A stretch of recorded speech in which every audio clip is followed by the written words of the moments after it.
Weather was always quite stable. It never got very cold or hot. Most of the time, the temperature was below 20 degrees Celsius. Tiger, come over. I'll take you to the trainer today. A while later, Tiger hurried over. He'd been nervous since Chen Zhao told him yesterday that he would recommend him to a trainer who'd beaten Chen Zhao up before. In the car, Tiger kept asking, Mr. Chen, what should I say after I meet the trainer? Don't worry. She's not going to eat you. That's not for sure, Tiger thought. What kind of monster could defeat Chen Zhao? After Chen Zhao and Tiger reached the gym parking lot, he saw a car that looked familiar. Wasn't that his Ford SUV? But it seemed to be repaired. Let's go up. Chen Zhao brought Tiger upstairs. Tiger grew even more nervous. After they got to the fitness center, the older members went to greet Chen Zhao. Chen Zhao pushed open Gaia's office door. Hi, Gaia. Tiger froze when he saw Gaia. How come it was a woman? But seeing Gaia's body, he didn't dare to overlook her anymore. Gaia was probably in the same weight class as him. Who's that? Gaia asked. Someone with potential, Chen Zhao said. I want to invest in him. Boxing? Yes. No way, Gaia said. He looks like he has the same personality as you. All soft, not suitable for boxing. Don't be like that. Chen Zhao looked helpless. Can you not kill my ego in front of my student? It's for his own good, Gaia said. I won't stop him if he has a monster's body like you. I'll take care of his body, Chen Zhao said. Just help me train him in technique. Zanla Douglas broke his arms before, and he just got his confidence back. Are you going to destroy a young man's spirit like this? I heard Zanla's manager announce that he's quitting, Gaia said. Does this have anything to do with you? I broke his arms too. Gaia touched her chin. What do I get from this? You'll get what an athlete's coach gets. Trust me, he has more potential than you think. Gaia thought for a long while. You're sure he can perform well in professional boxing? Yes, I promise. Fine, I can train him for free, but if he doesn't get anything within 2 years, you'll have to pay me $500,000. How about that? Okay, Chen Zhao answered easily. I haven't fought in a long time. How about we do a round? Chapter 427, Rapid Aging. Chapter 427, Rapid Aging. Nope, Chen Zhao rejected. To be honest, Gaia was definitely no match for Chen Zhao at the moment. Skill was indeed important, but when the difference between their strengths was so big, all skills were useless. Now, Chen Zhao was truly a monster that no ordinary humans could fight. Really? Gaia asked. Apart from bringing Tiger here, I also need your help. What? I need some special fitness equipment for myself. How special? Chen Zhao muttered something into Gaia's ear. Gaia was clearly somewhat hesitant. You need them for yourself? Yup. You sure you didn't accidentally add a 0 behind each number? I know what I'm saying and also what I need. Tiger, familiarize yourself with the place first. Chen and I need to discuss something. Gaia brought Chen Zhao into an isolated gym. Lift that barbell? Chen Zhao shrugged. With just one hand, he lifted the barbell which had 7 or 8 weights on it. Gaia frowned. Chen Zhao's strength was becoming absolutely alarming. He was carrying a 200-kilogram barbell, but he was holding it like a normal dumbbell. You're a beast. Gaia shook her head. It was no wonder Chen Zhao had rejected her request for a fight. If they really entered the ring, she would lose for sure. Chen Zhao was way stronger than her, so much so that no skills could make up for the difference. How's Morgari? Gaia suddenly asked. You killed him. Chen Zhao was unsure about Gaia's position, so he denied it as his first reaction. After leaving the fitness center, Chen Zhao went to Ethan's motel to visit Li Qing. Li Qing was recovering well, especially her mental state. Mr. Chen, have you read Qingyi's sex books I gave you? I was too busy. I'll read them once I get back. Chen Zhao felt as if Li Qing was forcing him to read the books. Remember to read them. Qingyi sect has many techniques that can cure various diseases. They're really useful. Li Qing was blowing her own trumpet. Chen Zhao could only nod. When Chen Zhao left the motel, he received a call from Sienna. Chen, something happened again. Today, A witch was killed and another was severely injured. It's Evangeline again? Yes, Sienna answered. Chun, I think you should reconsider. Evangeline is too strong. We don't have to find her actively. Chen Zhao, however, had already made up his mind. He had caused all this, so he had no reason to hide. In any case, he had to take care of the situation. The longer Evangeline roamed outside, the more victims there would be.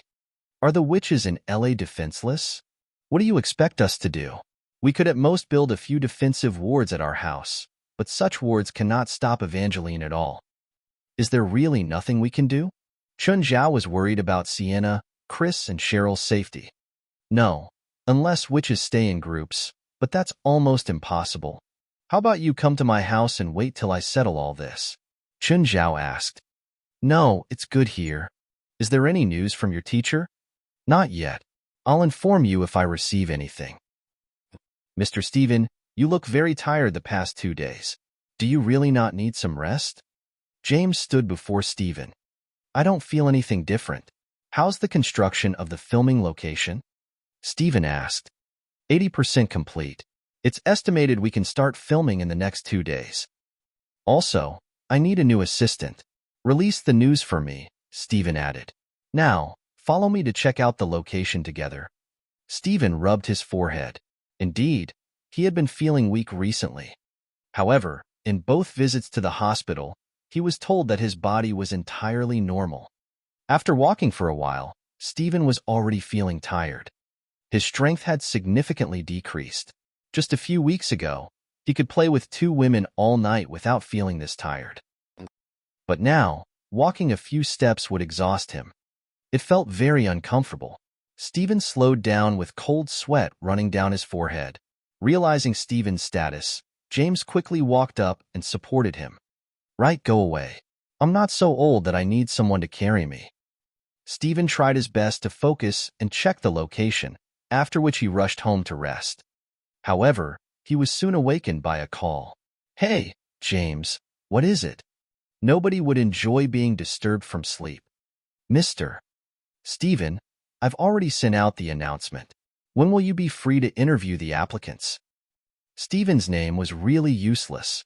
With just once announcement, there were already hundreds of applicants. After James did some preliminary selection, there were about 10 people left. Tomorrow morning. I'm hanging up. Yes, I'm sorry to disturb your rest. After Stephen hung up, he wanted to sleep again, but he just could not fall asleep. As he got up, he felt weakness running through his body. He had a hard time getting himself up the bed. However, when he saw himself in the mirror, his expression changed. His hair, which had been half brown, was all white now. At the same time, there were countless wrinkles on his face. Stephen felt as if he had aged for 10 years all of a sudden. He kept rubbing his eyes, unable to believe in the reality. Ignoring his aching body, he rushed to the hospital for an examination. Waiting for the report was a very painful process. Stephen waited for 3 hours, and his state deteriorated. Mr. Stephen, we detected your cells splitting rapidly. This is a very bad sign. A doctor gave the medical report to Stephen. What do you mean? Stephen asked, confused. You might have one of the progeroid syndromes. Can you be more direct? You're aging at a rate which is dozens of times quicker than normal, the doctor said. Boom. Stephen could feel his head go blank. Aging dozens of times quicker? Is there a treatment? No. Currently, there is no cure. It cannot even be slowed. What should I do then? Stephen asked. I'm really sorry, but there is not much I can tell you. Please keep optimistic. Chapter 428. This man is from a gang. Chapter 428. This man is from a gang. Stephen didn't know how he walked out of the hospital. His mind was blank. The doctor had just given him the death sentence. He was aging 100 times faster than normal. His bone density was decreasing, his fitness was decreasing, and his bodily functions were all dying. This made everything turn dry and dull. According to the doctor, he had around 1 more month to live. Of course, this wasn't definite. It could be faster or slower. What could he do in 1 month? Perhaps he could shoot one last movie. Stephen took a deep sigh and suddenly gathered his spirits. Yes, even if he was dying, he had to finish this movie. At least, he couldn't ruin things for Rasfa. He was the one who was managing the movie. PLM was the main investor. Next day, James was surprised to see Stephen become spirited. "Stephen, how are you feeling?" "Not bad. Are the applicants for the assistant position here?" "Yes, they're outside the site. Should I call them in?" "First, get rid of the men." "What?" "I want a female assistant, not a male assistant, understand?" "All right." James felt helpless. Stephen was still so authoritative. A while later, James led a handful of women to the door. "Go in one by one." "You first," James said to an Asian girl. "Knock, knock." "Come in," Stephen called. When he saw that the first girl was Asian, he was shocked. Wenhui was used to Stephen's reaction. After all, this was a white society. People of color were always overlooked or even discriminated against. Asians especially were discriminated against in all aspects. She just came to try her luck. She didn't think she could actually become a famous director's assistant. "Introduce yourself," Stephen said. "My name is Wenhui. I'm a senior in financial management at UCLA, 22 years old. Half a year ago, I worked in a top 500 company. My resume includes recommendations from that company." Stephen flipped through her materials. "You're Chinese, right?" "Yes." "Your name should actually be Wenhui, right?" Yes. She didn't expect that Stephen would care about how her name was pronounced. "Is there anywhere fun in China?" "There are many fun places. If you have the chance to go to China, I can take you around, regardless if I get the job." "Regardless if I have the chance to go to China, you got the job," Stephen said, smiling. "Huh." Wenhui froze, gaping at Stephen. She was Chinese. Regardless of how her resume and material were, there were still many other candidates. Why did Stephen decide without looking at the other choices? Wenhui knew that she was pretty, but she probably only suited Eastern beauty standards. Westerners probably didn't like her looks. After all, she'd studied abroad here for 3 years. She was quite familiar with Western beauty standards. Sometimes, one of her dormmates would even say that she definitely didn't have a boyfriend because she was so ugly. And what could Wenhui do other than roll her eyes? But Stephen actually liked an ugly girl like her. She couldn't understand what this famous director was thinking. Of course, she was very excited to get this job. "I hope you can come to work tomorrow. I also hope you won't make any excuses for being late. The last assistant I fired was because she was late." "Yes, I understand, Mr. Stephen." "Okay." Stephen waved his hand. "Go call James in. It's that asshole that brought you here." A moment later, James came in and Stephen said, "James, go prepare a contract for that lady. Don't tell me it's not part of your responsibilities. I don't want to hear it." What could James say? He could only bow his head and act as Stephen's temporary assistant. When Wenhui returned to school, she suddenly heard a whistle. She turned around in shock and discovered it was the football team. They seemed to have just ended practice. The big guy who just catcalled her was captain of the football team, McAllen. "Hey, Chinese girl, have time to eat together?" "Sorry, I'm busy." Wenhui frowned. She didn't like McAllen. Plus, she remembered that he seemed to have a relationship with another dormmate of hers. She didn't want to ruin her friendship like this, so she turned to leave. But McAllen put his hand on the wall. He was muscular and a round one, 9 meters tall. Standing before him, Wenhui was too tiny. "Chinese girl, don't reject me so quickly. I promise you'll fall for me."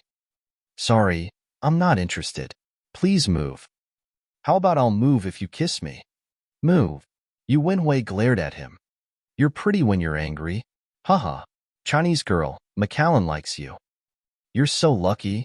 The other football players watched the drama from the side. "Let's go. Don't be so shy." McAllen grabbed Wenhui's arm shamelessly. "McAllen, do you want to get expelled for harassing girls?" Wenhui shook his hand away. McAllen's expression froze. He didn't keep moving. He really didn't have the courage. "I was just joking," he explained. With that, he took 2 steps back, but he didn't look behind. He backed into something and immediately yelled out, "Are you blind?" But he was met with a pair of cold eyes. Macallan shuddered. He ran into none other than Chen Zhao. Oof! Macallan was punched in the stomach. He fell to his knees. Chen Zhao grabbed Macallan's collar and looked around. "What you looking at? Wanna die? Get the fuck away." All the other football players lowered their heads and fled. Wenhui turned to leave too. Who was that Asian? Was he from a gang? How come he dared to beat up a student at UCLA? Chapter 429. Wenhui's Imagination. Chapter 429. Wenhui's Imagination. Wenhui could hear Macallan's screams and cries from the path. She had not walked far. When the voices stopped, she peeked at the path. She saw Macallan lying on the ground, while the Asian was already gone. The members of the rugby team quickly pulled Macallan away. Wenhui was more certain that the Asian must be from an illegal gang. But was UCLA not known for its safety? Why would a gang member dare to beat someone up in the college? "Chan," I could hear Macallan's screams from one building away. "Don't tell me you weren't involved." Right widened her eyes at Chen Zhao, but she was making coffee for him. "Right, I was protecting the college's reputation. I saw that asshole harassing a girl," Chen Zhao said. "If this happens again, I'll do the same." "What an asshole. I'll forgive you this time." Right placed the cup of coffee before Chen Zhao. "Anyhow, you're a lecturer here. You should come here more often, even if you're just here to teach those bastard students a lesson. Why not I become a security guard instead?" "No, that will be a waste of your knowledge." Right threw a document before Chen Zhao, who picked it up. "What's this?" "University Medical Symposium. To put it simply, a paid tour." "Where is it?" "New York." Chen Zhao whistled. "When is it?" 20th. That's more than 2 weeks away." Chen Zhao thought about it. "Can I bring someone with me?" "The college will only pay for your tickets, accommodation, and food," Wright answered. "If you're bringing someone else, you need to pay yourself." "Fine. I thought you'll give me a discount. If you can show the rest how professional UCLA is, I don't mind paying for you. I would rather keep a low profile." Chen Zhao smiled. He was only interested in the paid tour. As for the rest, he was completely unenthusiastic. "By the way, Mr. Nans will go with you." Bang! Chen Zhao shrugged. "What's happening next door? It's so noisy." "Decoration. I plan to expand my office by combining the adjacent room," Wright said. "Isn't your office big enough?" "Not enough to display my authority as the principal." "Good." Chen Zhao nodded. He really liked how Wright would ignore others' opinions and do what she wanted. "Well, I gotta go." When Chen Zhao left the office, someone ran into him from the back. Then, he felt some liquid being poured onto him. "Oh, I'm sorry." A worker was carrying a bucket of red liquid. Chen Zhao did not know what it was, except that it was probably used in the decoration. Chen Zhao looked at himself and sniffed his arms. It did not smell bad. "What's this? Can I wash it away?" "It's a resin synthetic dye. It's harmless, but it's probably difficult to wash away. If it's on your skin, you'll need to wash with alcohol." The worker looked at Chen Zhao awkwardly. "Sir, maybe I'll pay you for your shirt." "Nah, forget it." Chen Zhao's shirt cost at least a few $100s. While it was not that expensive, it should be a lot for a worker. "Sir, I'm really sorry." Chen Zhao left in discontent, while the worker kept apologizing to him. Just then, Wenhui and her friends walked out of a building. From afar, they could see a person covered in blood walking toward them with a gloomy look. They immediately froze and watched the person walk past them. Wenhui's face paled. "Who is he?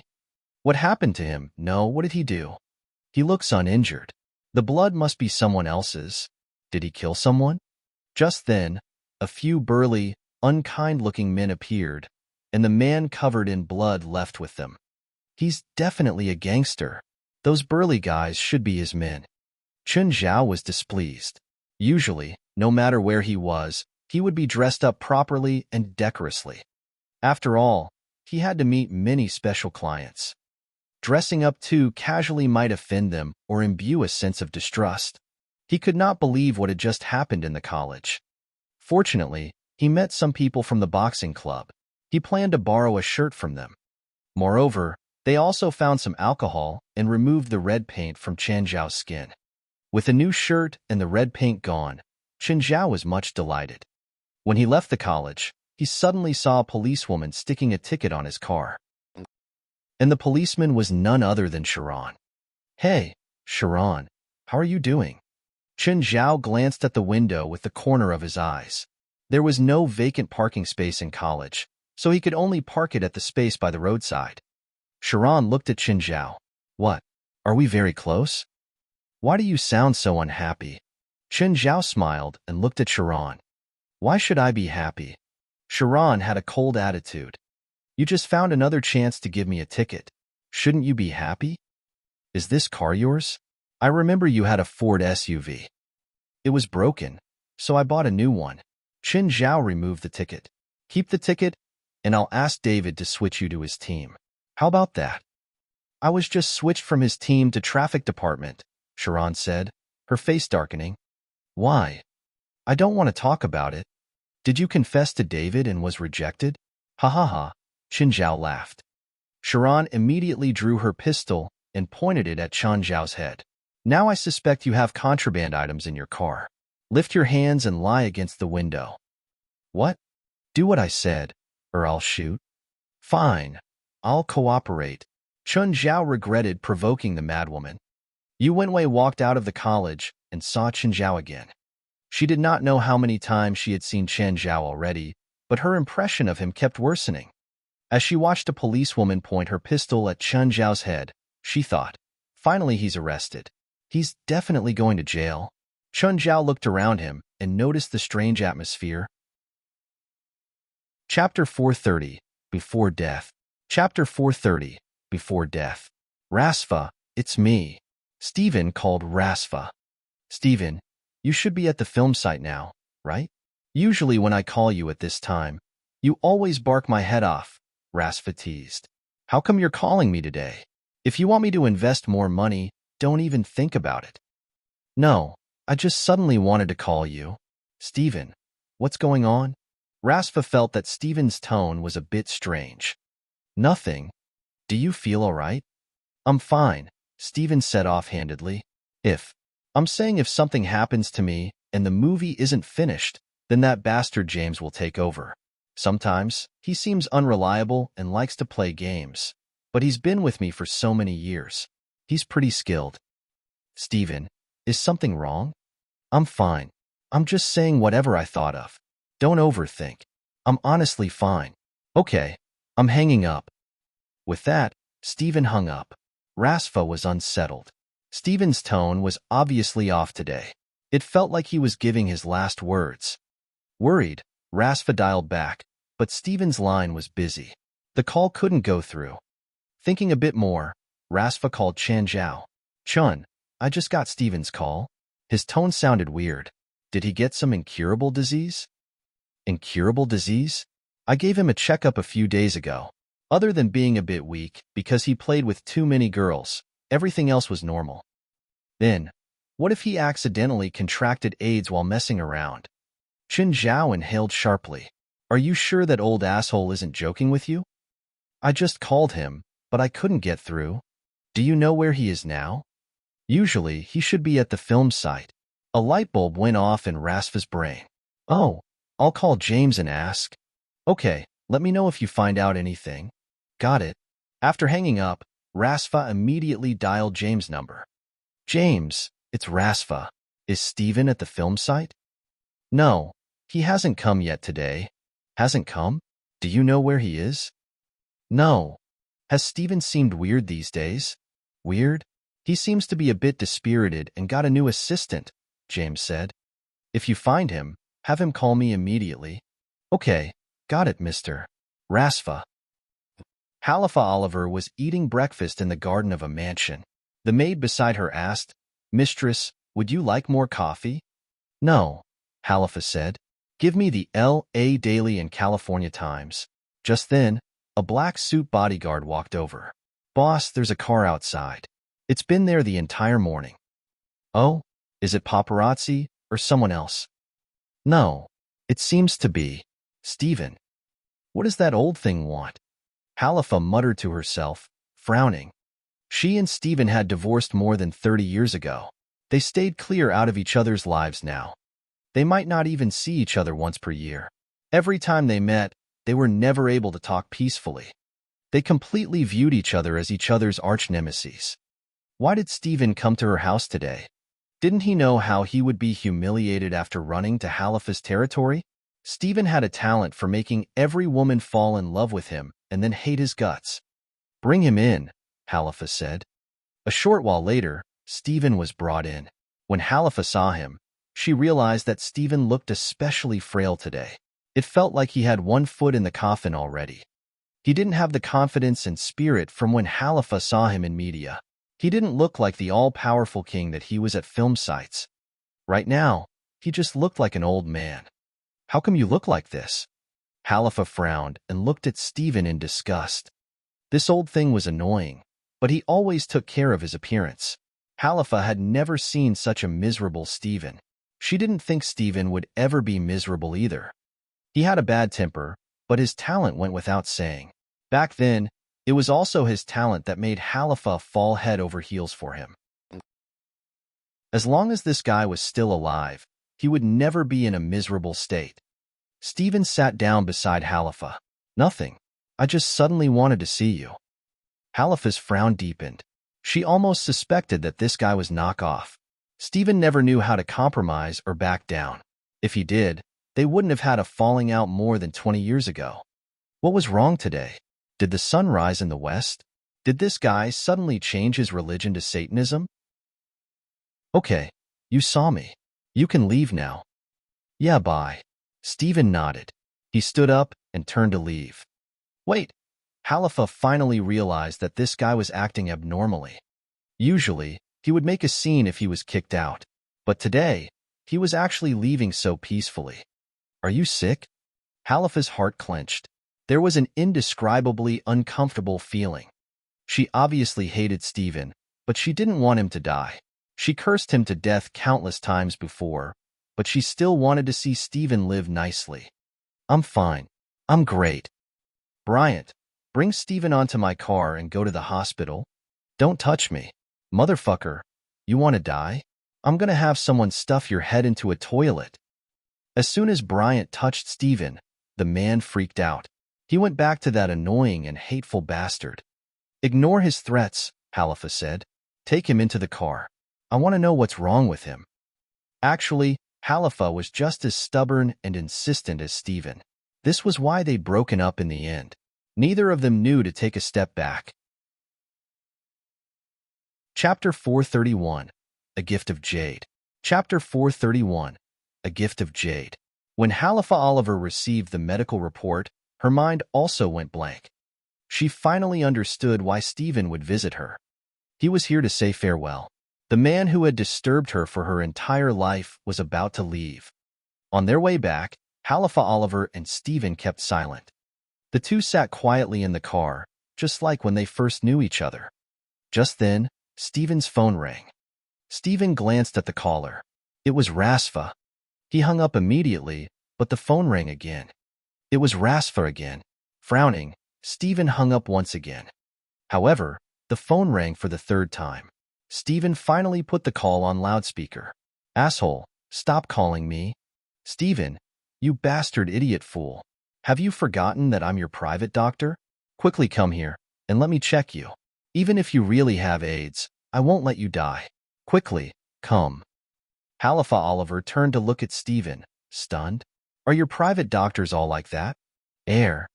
Stephen took his phone and turned the loudspeaker off. Chun, why is it you? I don't have AIDS. No matter what disease you have, you better come here right now, or we're done. Chun, what I have is incurable. To me, no disease is incurable. Don't compare me with those quacks outside. You really won't be able to save me this time. Nobody can, Stephen said. Only I can decide the life or death of my patients. Nobody else can. Nobody. Chun, do you believe that I'll actually go to your house and beat you up? I'm not at home now. I don't care. Give me an address or come to my place. I'm busy right now. Fuck, you're about to die. What are you busy about? I'm not dead yet. I don't care what you're doing. Anyhow, come here immediately. If you die, the world will think that my incapability as a private doctor has killed an important client. Am I just your client? If you think we're friends, you should have visited me first. Fine. I'll find you in the afternoon. Afternoon it is. I'll only wait for you for a day. Stephen hung up and Halifa glanced at him.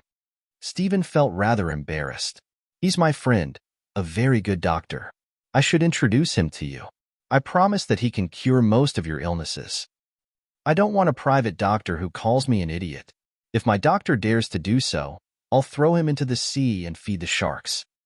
You better think of a new way. I can promise that you won't be able to kill him with that method. I'll try. Please don't. You'll never kill him on the sea, Stephen said.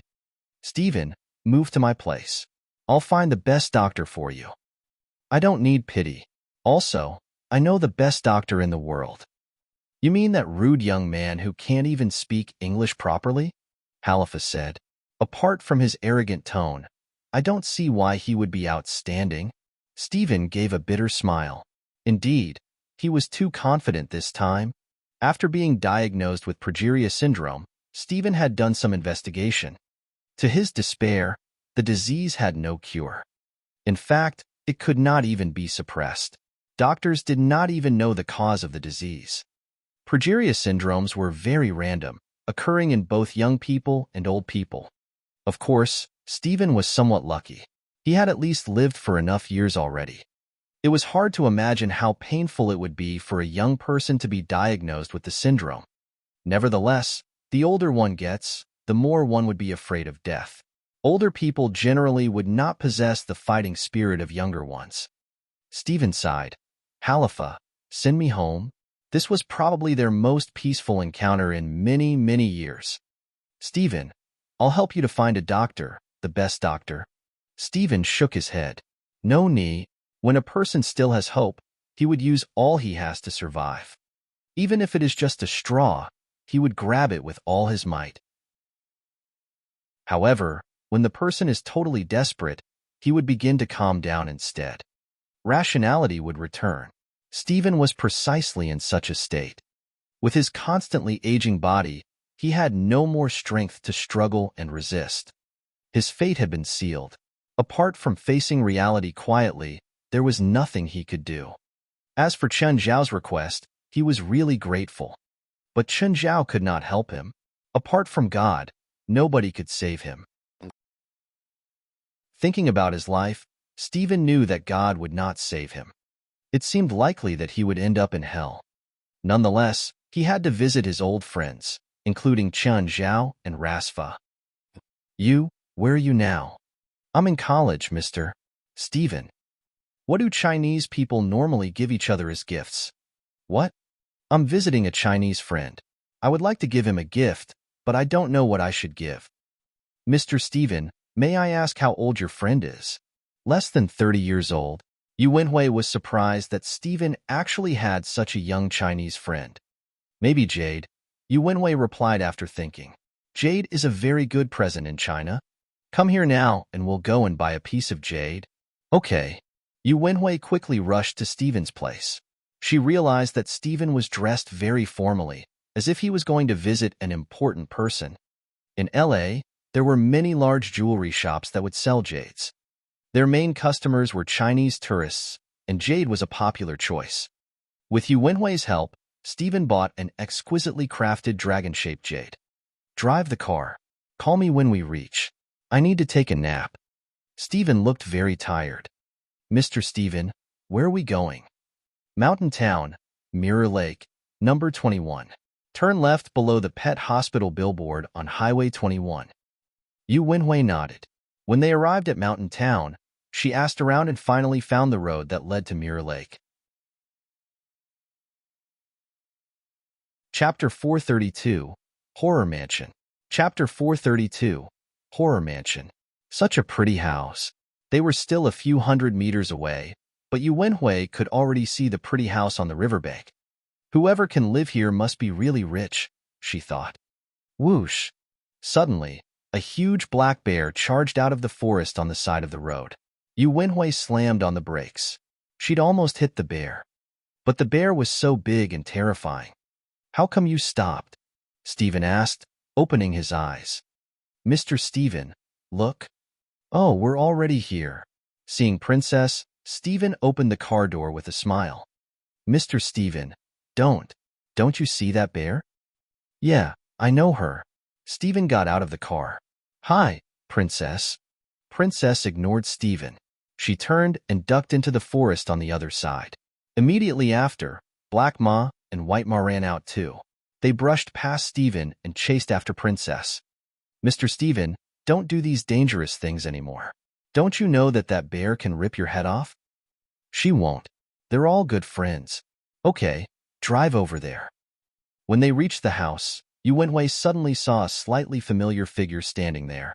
Wasn't it that gangster? Was Stephen here to see him? Go park in the garage. Stephen got off and opened his arms. Hi, Chun. Don't act like we're close. We've already ended our friendship. Don't be like this. Look what I brought for you. I chose it just for you. Chun Zhao accepted Stephen's gift. His expression finally improved after he opened it. Right then, the cursed eye on Chun Zhao's right hand opened again. Thankfully, Chun Zhao's palm was facing up. Stephen didn't see the open eye on the back of his hand. Otherwise, Stephen would definitely be scared to death. Chun Zhao looked at Stephen and furrowed his brows. Let's go in to talk. Mr. Stephen. Wenhui had finished parking. She fearfully put some distance between her and Chun Zhao. Who's that? Chun Zhao asked, confused.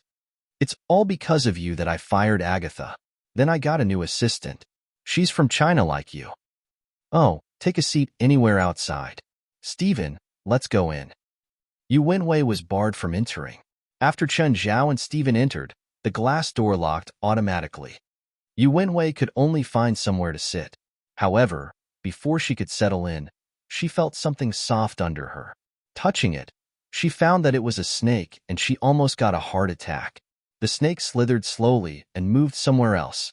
It curled up and continued to sunbathe. Wenhui didn't dare to stay beside Raymond. She found another empty spot, but there was an even more terrifying guy. Abitos was sunbathing there. Chun, this is my report. Take a look. Chun Zhao accepted the report.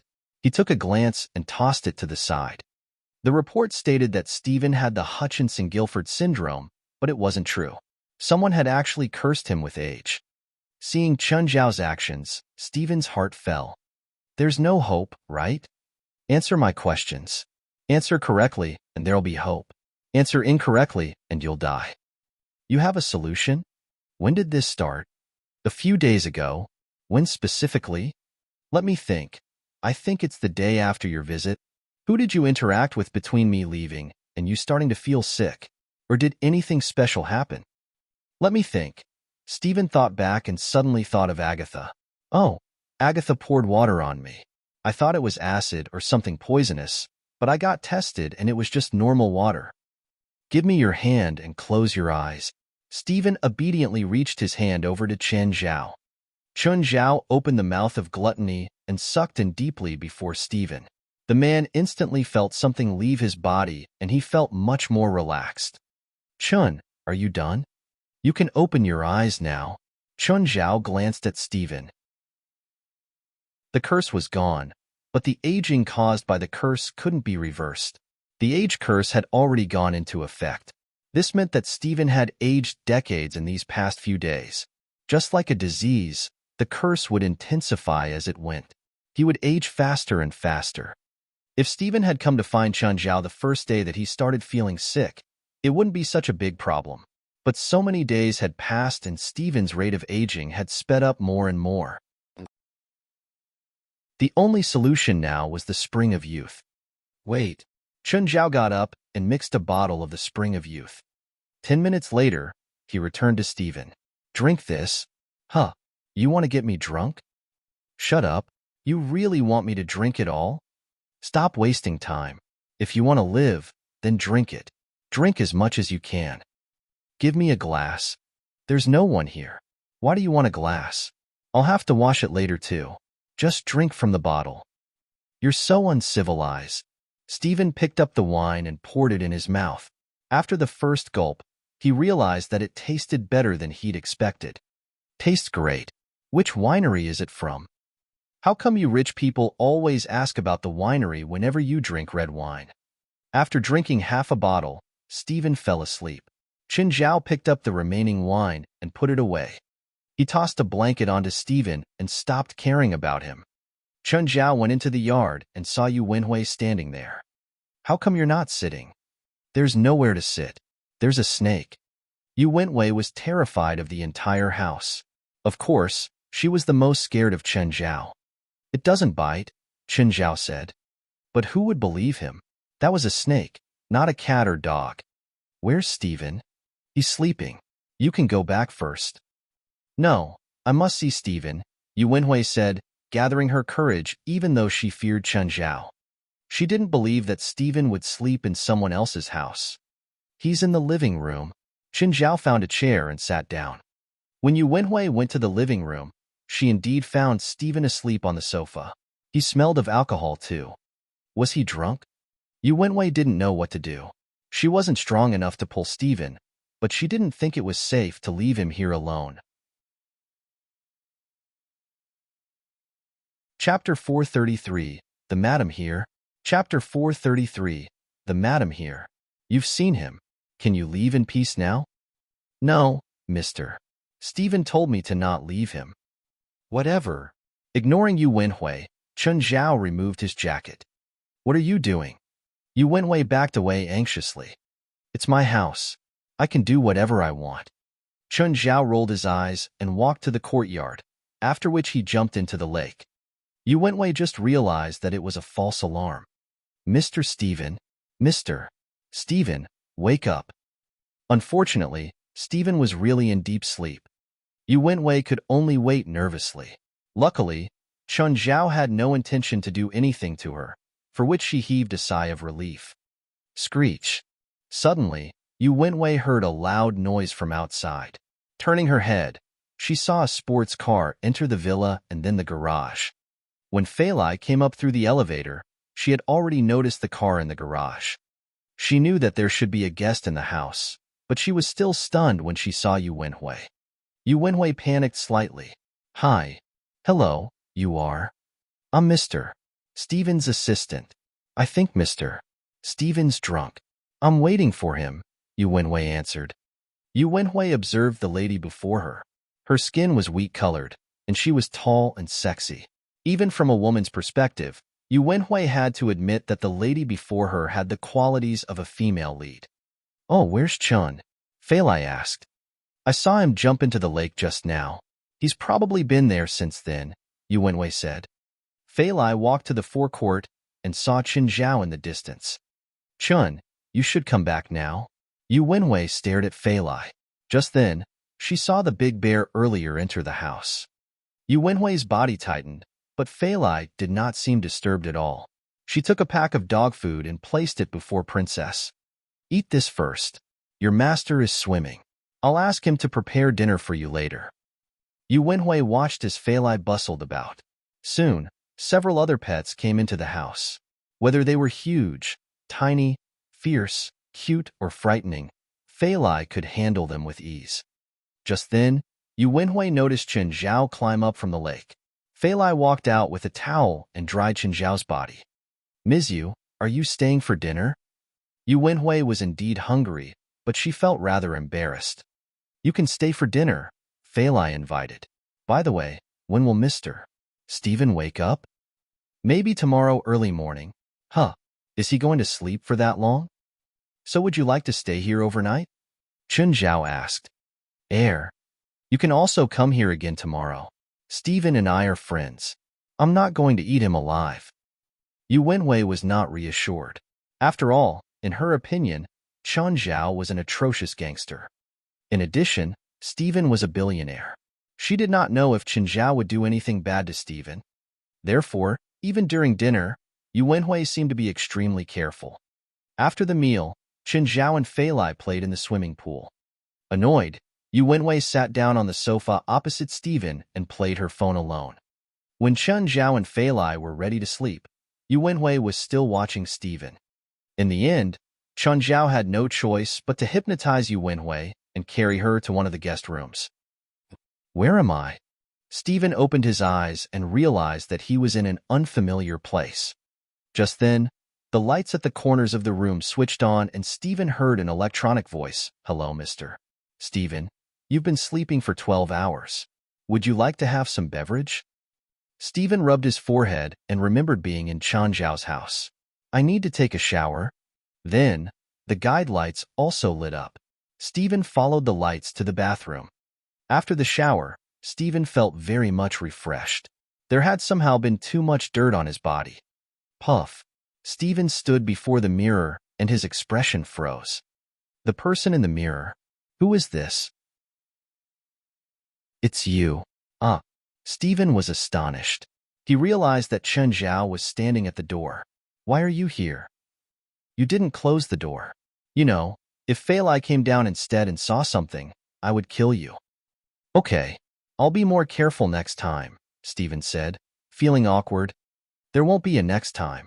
I won't let you stay here overnight again. Chun, what happened to me? Why is my face younger?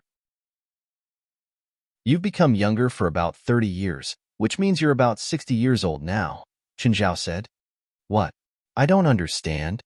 To put it simply, your disease has been cured, but because of it, you've become older for about 10 years, which means you were about 90 years old. Although you wouldn't die immediately, you would, soon. So I used a special method and made you younger by 30 years. You sure? You're not kidding with me? Let's not make this long-winded. I need to go back to sleep. Also, you'll be sleeping on the sofa for tonight. Wait, you have an empty room, right? It's a punishment for you. Why didn't you inform me immediately when you felt sick? You didn't trust me. I'm very angry. Stephen really regretted his decision. If he had visited Chen Zhao earlier, he would not have gone through all this. Now, he was very grateful toward Chen Zhao, but he was not going to ask what exactly Chen Zhao had done. Stephen felt rather guilty. After all, he did not believe Chen Zhao until this very moment. Chun, I'm sorry. Fine. Apology accepted. Then can I sleep in a guest room tonight? Nope. The punishment is inevitable. Then drink with me. If I can't sleep, you ain't going to sleep either. No way. Oh, where's the Chinese girl that came here with me? She waited for you for the whole night. Now she's in the guest room. Why can she sleep in the guest room but not me? She doesn't need a punishment. By the way, remember to put some makeup before going out tomorrow, in case someone notices the difference. Got it. Had I come to you earlier, would I have become even younger? Yup. When Stephen heard this, he could feel his heart shatter. An old person's biggest wish was probably to regain youth. Stephen realized that he had missed the opportunity. Sean, can you do it again? I'll pay any price for it. There's only one chance for everyone. I can't change that. You should be happy, since Rasfa only gained 20 years. What? You've already done it for Rasfa? If I didn't, he would die this year. That old asshole. He didn't even tell me about it. Chapter 434, Qingyi. Chapter 434, Qingyi. The next day, Yu Wenhui was shocked when she saw that she was lying in the guest room. The first thing she did was check her body. Thankfully, nothing had happened. Then she discovered the waterfall across from the guest room. The view outside the window was indescribable. She must admit that the environment here was amazing. As expected, rich people's enjoyment was something a regular girl like her couldn't understand. As people said nowadays, poverty had restricted her imagination. After washing up, Yu Wenhui went downstairs. She found Chen Zhao and Stephen eating breakfast. Bastard, you really made me sleep in the living room for the entire night. Fei Lai, don't you think Chan is just too much? Stephen, I understand why he did it. You ruined our perfect two-person world, so you had to be punished. You don't stand on the side of justice at all. I should be treated fairly. Eat your breakfast. There's all this food and it can't shut you up? Chen Zhao glared at Stephen. But your AI system is really nice. I want to get one too. In your old house? Are you sure you want to install it there? The entire system is probably more expensive than your sad house. I want to build a new house somewhere. This place is nice. How about I build a house on the other side of Mirror Lake? No, definitely no. This is private property. I won't let anyone build houses on my territory, not even you. Selfish. So selfish. Stephen raged. I don't care what you say. I won't allow it. You think I care? Stephen was throwing a tantrum too. Anyway, don't even think about building a house here. Fine, I won't build it. Let's go. Stephen left in a huff. Wenhui listened to Stephen yell and swear the entire way back. But she could tell that Stephen and that man were true friends, because Stephen kept saying that when he finished his house, he would have Qingyi get a taste of sleeping in the living room. If Stephen was truly mad, he probably wouldn't even invite Qingyi to his new home. Rasfa, you old asshole. Chen told me everything. I don't know what you're talking about. Don't try to fool me. Chen had you drink some wine before, right? Oh, you drank it too? How was it? Felt good, right? No wonder. I've been wondering why you seem so energetic these days. I plan on throwing a party for you tonight. Will you come? Call Chen over. You try and see if he'll come. You don't know. He made me sleep in the living room the entire night yesterday. After Stephen left, Fei Lai went to work too. Qingyi was alone at home again. He lay on the recliner and took out the Qingyi sect books that Li Qing had given him. There were 3 main books. The first one was Qingyi Manual. It seemed to be used for cultivating qi. Qi from the East was the same as magic in the West. It just went by a different name. This book was quite useful for Qingyi. In all the spells he'd seen before, none of them talked about cultivating magic. Qingyi's magic had always been improving passively too. The Qingyi Manual would help him understand and use magic more precisely. It would also help him systematically raise his magic too. However, the method in the Qingyi Manual relied on the physical body. Blackie didn't have a physical body, so Qingyi couldn't pass it on to him even if he wanted to. The second book was Qingyi Techniques. The content was very complicated. It was like a spell book. However, Eastern and Western spells were completely different. It was more of a difference in the system. The first technique that Qingyi saw was qi observation. It was similar to Western divination.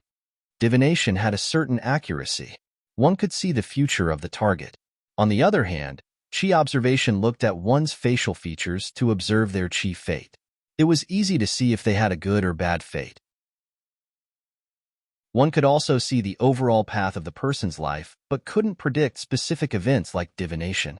Of course, neither qi observation nor divination were 100% accurate. A person's fate wasn't unchanging. For example, Stephen could have lived to more than 90 years old. If he died due to an accident, you could say he died before his time. But what truly interested Qingyi was a technique called needle thread guidance. This technique was very special. You condensed magic in your hand or finger, and then the magic would change according to your will.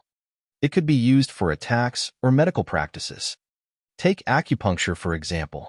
If Qingyi was skilled enough at this technique, he wouldn't have to use needles anymore.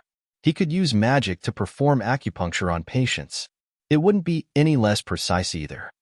That wasn't all. The records also noted some special acupoints that even acupuncture diagrams never supplied. If he sent magic into the other's body, it could keep them from dying even if they were on their last breath. Of course, there were also some special acupoints not used for treatment. Instead, they were life points. If he sent magic into those points, the person would die immediately. Qingyi continued reading. The Qingyi techniques didn't only record some strange techniques. There were also some offensive techniques. The third book was Strange Happenings. It recorded the strange events that the ancestors of the Qingyi sect had experienced. It didn't talk about spells or cultivation, but the content was enough to become a novel. Qingyi wasn't very interested. He flipped through a bit and put Strange Happenings down. Instead, he started studying the Qingyi techniques, especially the ones that were designed for medical practices. He valued these highly. After all, his main career had always been a doctor. Much of the content was useful for him. Some were complicated while others were simple. Many were techniques that he couldn't perform at the moment. However, just studying them was useless. It was like practicing on air. Chun Zhao immediately thought of Qingyi and Marian, his two white mice locked up in the castle. They were the best testers. Since he wanted to experiment, it was best to try on living beings. Chun Zhao went to the basement. Chapter 435, Trap. Chapter 435, Trap. Qingyi and Marian had been living in fear.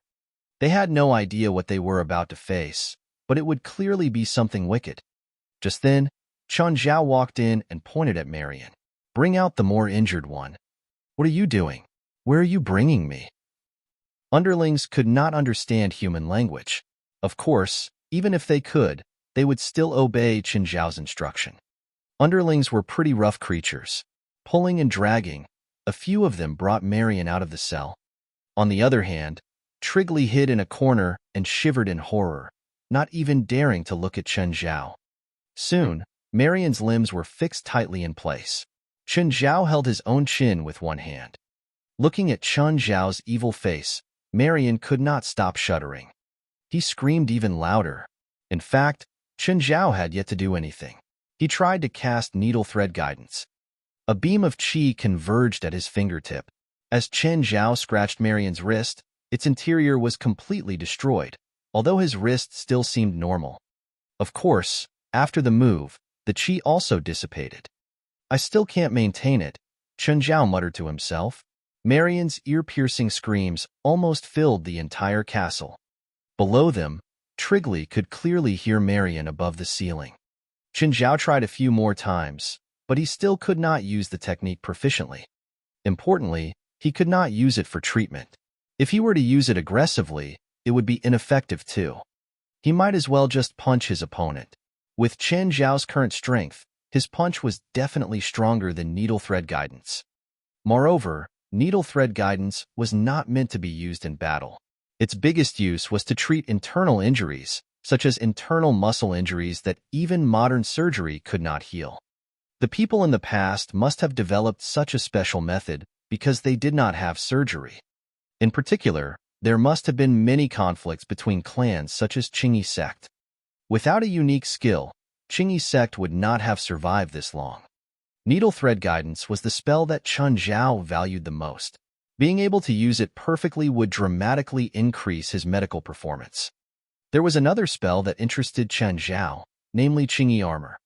It was a defensive spell, like the famous kung fu move, Golden Bell. The user would condense qi on their skin to form a layer of protection. However, unlike Golden Bell, which was like an unbreakable shell, Qingyi armor would manifest itself as a layer of qi on the surface. The layer of qi could be broken, but it would be very elastic, as if the user had a layer of rubber on them. Chun Zhao found mostly attack spells, which he found unsuitable and hard to experiment. Most spells were aggressive and would use a large amount of qi per cast. Chun Zhao either could not use them or would lose all his strength after a single cast. After all, Chun Zhao was still too weak. Kill me, Marian begged. Chun Zhao cured Marian's wounds slightly and threw him back into the cell. In the suburbs to the north of L.A., there was an abandoned church. It was a gathering place for the witches in L.A. While there was no formal organization, witches would occasionally meet up. Activities included trading, gathering, and alliance. When Sienna arrived at the abandoned church, there was already someone inside. "Hey, Sienna." A girl with black hair approached Sienna and greeted her. "Carla, you're here too," Sienna said. "I heard it's a gathering organized by Ms. Teresa," Carla said. "Is it about a joint attack against Evangeline?" "Possibly," Sienna nodded. Sienna was the one who had informed everyone about it. In addition, this was perhaps the only major event recently for which Teresa would call for a meeting. Teresa was one of the senior witches in L.A. and an accepted witch leader. She was powerful, knowledgeable, and wise. Over 10 witches appeared one after another. The gathering was not compulsory. A witch could choose to come or not. There might be aloof witches who would rather stay hidden. "Oh, I'm getting married next month," Carla said. Really? Congrats. Sienna had a sincere smile, but she did not want to continue the topic. After all, if they kept talking about it, Carla might invite Sienna to her wedding. Crucially, Sienna would have to give them a present. Are you free on the 12th next month? I'm not sure. I've been quite busy recently, Sienna said awkwardly. Just then, the side door of the church was opened. Teresa was standing at the door, and Sienna was delighted. Fortunately, Teresa had appeared in time to stop their conversation about the wedding. Teresa continued to stand at the door, but her expression was rather weird. Miss Teresa, may I ask why you've summoned us today? A witch asked. Suddenly, Teresa vomited a mouthful of dirty blood, and a pair of hands stretched from her mouth. Then, her body was torn apart. Bloody parasitism, someone in the crowd shouted. A bloody naked body stood before everyone with a gloomy smile. Evangeline. She's Evangeline. Sienna shouted. It was a trap. The person who had summoned them was not Teresa, but Evangeline. An old witch mustered her courage. She waved her wand, and it emitted a beam of light. Demon, go to hell. Transform. Evangeline blocked with her hand, and the magical beam was reflected onto another witch. Immediately, the witch turned into a sheep. Before she could react, Evangeline had already attacked the sheep with her bloody claws. When the sheep collapsed, it turned back into a human. No, it's Ms. Teresa's mirror reflection. Why does she know this spell? I remember. Ms. Teresa's teacher was in the team that went to destroy the ghost ship. Do not use spells. Before mirror reflection is broken, no spells can harm her. Then what should we do? Explode magical phosphor. Mirror reflection does not work against AoE attacks. After all, there were more than a dozen witches present. With advantage in number, nobody had retreated yet. Each witch more or less had some magical phosphor. But Evangeline knew that, too, so she acted first and charged into the crowd. Before mirror reflection ended, she did not need to worry about spell attacks. Ladies, revel your last moments. Chapter 436. I memorized her sense. Chapter 436. I memorized her sense. Once Evangeline rushed into the group of witches, they were no longer able to fight back. Run, run. Sienna grabbed Carla's arm. But then there was a pained cry in her ears. When she turned around, she saw that she was only holding onto Carla's arm. Evangeline's hands had penetrated Carla's body, lifting her high up. She bit down on Carla's neck and started munching on the flesh. Sienna's knees turned weak from fright. Evangeline was focused on eating Carla, so she didn't pay much attention to Sienna. She soon sucked Carla dry and tossed the dried corpse to the side. Sienna pointed a gun at Evangeline, but the woman grinned. Little girl, you think guns are effective against me? Bang! A giant hole opened up on Evangeline's forehead. Evangeline cried out in pain. I'll kill you. Sienna's gun didn't use the average bullet. They were made out of angelic crystals. But this was her last bullet. Evangeline was in immense pain. She reached into the hole and dug out the bullet. The flesh around the hole wriggled and filled the hole again. Vine entanglement. Evangeline was about to attack Sienna when a witch in the distance cast a spell on her. Vine entanglement wasn't an offensive spell. Instead, it was a restraint spell, so the mirror reflection was ineffective. However, Evangeline was too strong now. Vine entanglement only slightly delayed her movements. The next moment, she intensified her movements and tore apart the vines. Ruler of the land, please restrain the demon before my eyes. The ground under Evangeline suddenly softened. Her feet started sinking in. Drag it out. Delay her until the mirror reflection ends. The group of witches slightly stabilized the situation, but Evangeline was still threatening, even with her feet restricted. Evangeline opened her mouth. Her long and narrow tongue went right through a witch's skull. Help me, a witch cried. Lend me magic. I'm going to use the spirit of mountains. Two witches immediately ran over to their partner. Each one put a palm on her back temporarily lending magic to her. Mighty spirit of the mountains, please show your strength. A round boulder plummeted onto Evangeline's head. It weighed around 3 or 4 tons. The ground shook from the collision. Phew, it's finally over. But just as everyone thought that it was over, the boulder suddenly jumped up. The witch that had cast the spirit of mountains was turned into a bloody pulp. You're all gonna die. Evangeline roared crazily. Lord of the past, please bestow upon me unlimited strength to seal the evil before my eyes. A 6-pointed star emerged under Evangeline's feet. Chains shot out along the star, locking Evangeline down tightly. Go. This seal won't be able to restrain her for long. Don't even think about escaping. I've memorized your scent. I've memorized your scent. All the witches fled. They knew that Evangeline wasn't joking. She would hunt them down one by one, and then rip them to shreds. Sienna, where are you? How are you? Rupert had already heard about what happened in the abandoned church. All the witches in L.A., and even the entire magic world in America knew what had happened. A witch who transformed into a monster had set up a trap to massacre the witches of L.A. At least half of the witches had died, while the monster was temporarily sealed. However, with the strength of the seal, the monster broke free as soon as the witches left. Sienna picked up the phone. Rupert, don't stay in L.A. anymore. No one can defeat that monster. Are you okay? Sienna wasn't hurt, but she was truly frightened. What had happened in that church was terrifying. The power that Evangeline had displayed was completely above the average person. A typical person or witch couldn't counter her at all. Didn't you say your friend could do it? Him? I'm afraid that even he can't do it. That monster is too scary. A dozen of us went against her, but it was still a massacre. We couldn't even hurt her. Of course, it was mainly because Evangeline's entrance had shocked the other witches, scarring them mentally. Now, no one would be willing to meet up if anyone else proposed it.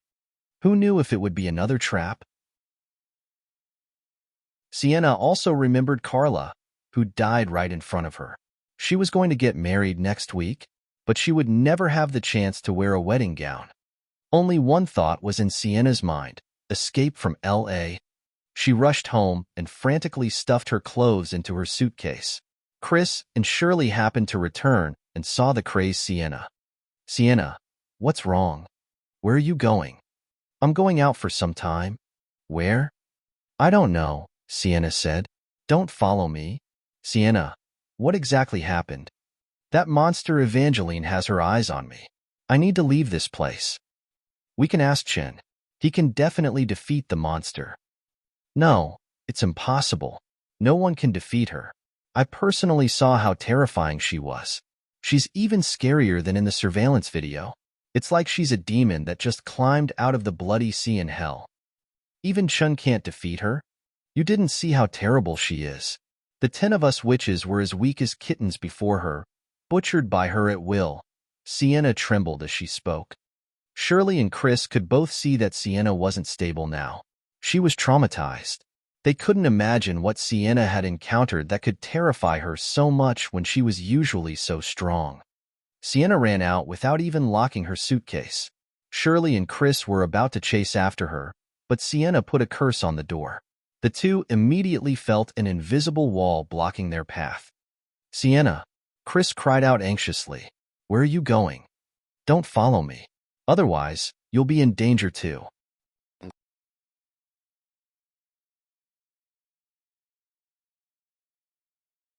If they were allowed to reproduce, they could cause a population explosion.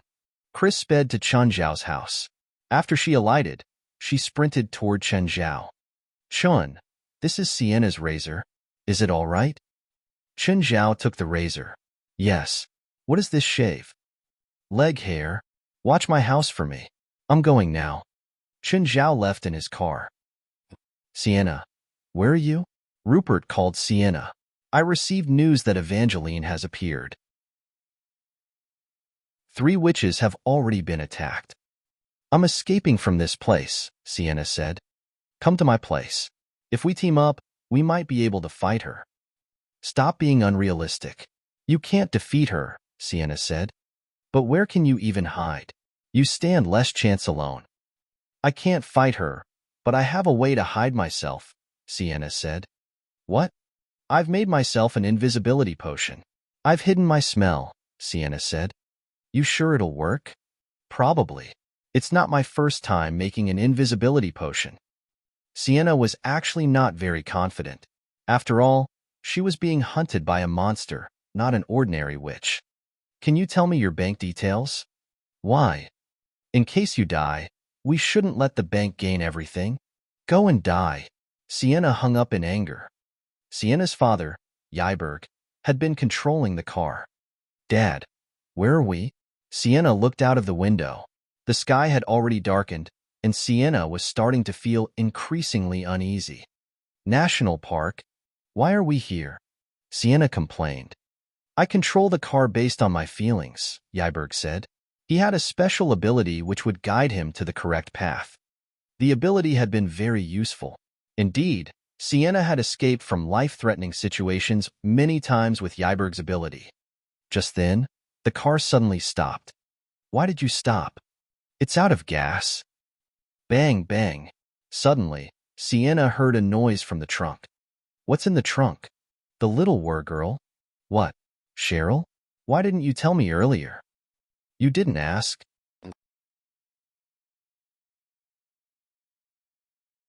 Chapter 438. Reinforcements are here. Chapter 438. Reinforcements are here. Cheryl, why are you here? Sienna looked at Cheryl, lying in the trunk with a livid expression. Obviously to protect you. I don't need your protection. Go back right this instant. Go back? You want me to go back? Cheryl pointed behind them.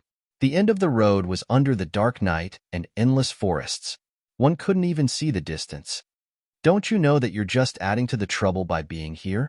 But I have werewolf blood. Cheryl showed her fangs and claws. I feel like I'll be in more danger with you by my side. You don't trust me, Cheryl said unhappily. You're already here, so I guess I can't force you away. Where are we going now? Cheryl asked. Sienna was silent for a bit. Then she turned toward Yiberg. Dad, which way is safe? That way, Yiberg said. Are you sure? Sienna asked. I feel danger creeping closer, so we definitely can't go back. What? Danger is creeping closer? Yes, a very dangerous aura is approaching. Why didn't you say so earlier? You didn't ask. How far away is she? About. Footsteps suddenly sounded in the darkness. Cheryl immediately pounced into the darkness, but she was quickly hurled out of it. Evangeline strolled out of the darkness.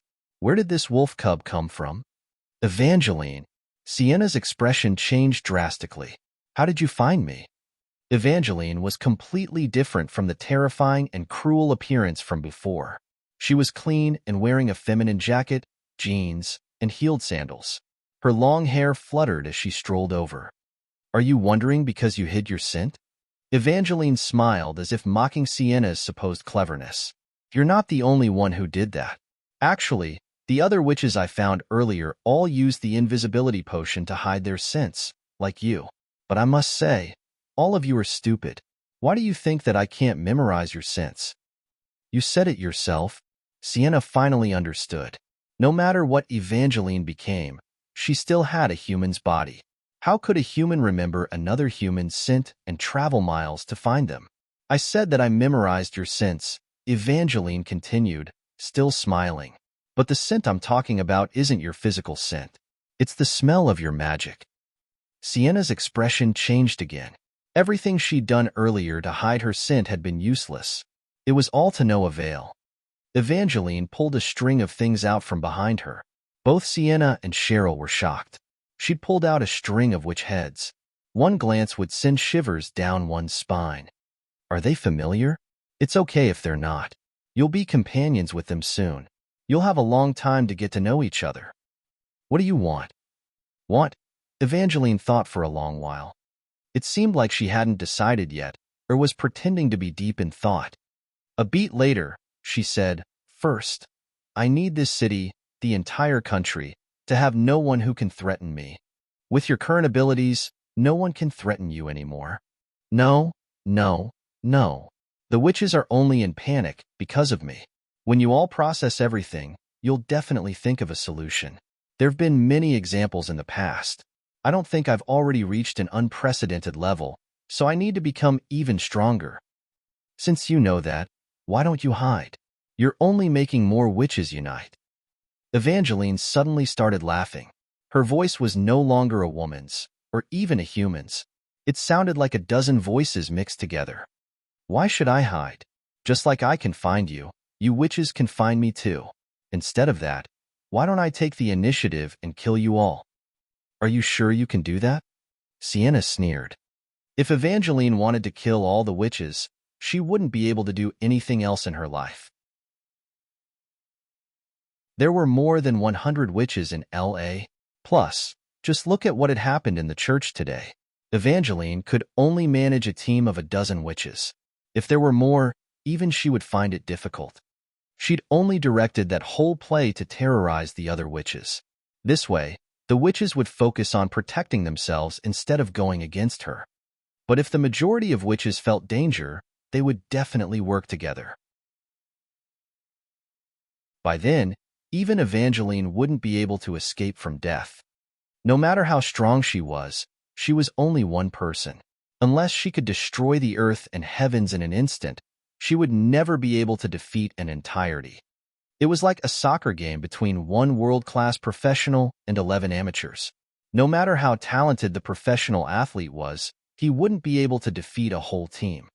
I don't know, Evangeline said, but I can try. Sienna could feel that Evangeline still had some reserves. She hadn't revealed her true motive. Okay, I don't have much time. Are you going to let me take your head off, or are you going to keep struggling? The car started suddenly. Yberg steered the car and crashed toward Evangeline. Boom! Evangeline pushed the car with two hands. It couldn't go an inch forward. That's all you got? Evangeline sneered. Just then, another car appeared behind her. She couldn't turn around anymore. That small truck crashed into her from before. Thud. She was stuck between two cars. She tried to push them away, but both drivers slammed on the gas. Evangeline couldn't apply much power with her current posture either. Just as Cheryl and Sienna thought that Evangeline was under control, Yberg's car suddenly died. It didn't have gas anymore. Evangeline overturned the car in anger. But then the other car slammed on the gas and crushed Evangeline. But even after getting crushed, she stood up without any injuries. The truck stopped and Qingyi got out. Sienna, Cheryl, I finally found you too. It wasn't easy. Chun, how come it's you? Why are you here? Hurry and leave. You're not her match.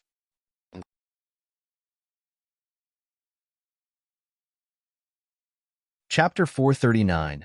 Bitch, stop running. Chapter 439. Bitch, stop running. None of you shall leave.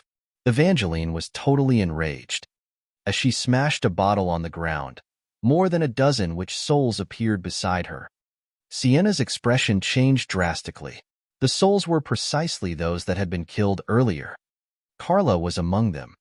However, the souls had long lost their rationality.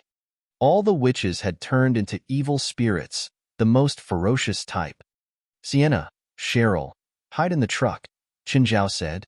Leave the rest to me. Chun, you'll never beat her alone. Can you not see the situation? Sienna shouted. Can't you have more faith in me? Qingyi said. Haha, is a wizard going to stop me? Evangeline laughed. Has your teacher, or the girl beside you, never told you the difference between wizards and witches? Suddenly, Qingyi charged forward. When he was a few meters away from Evangeline, he lifted the overturned car beside him and flung it at Evangeline's head. Bang! Sienna's car was completely destroyed. Sienna and Cheryl's eyes almost dropped out. Is this a human strength? The strength that Qingyi had displayed was similar to that of Evangeline. Just then, Evangeline stood up again. She similarly stared at Qingyi in surprise. Who's he? Why is he so strong? Go and tear him to pieces. Evangeline was not planning to fight head-on with Qingyi.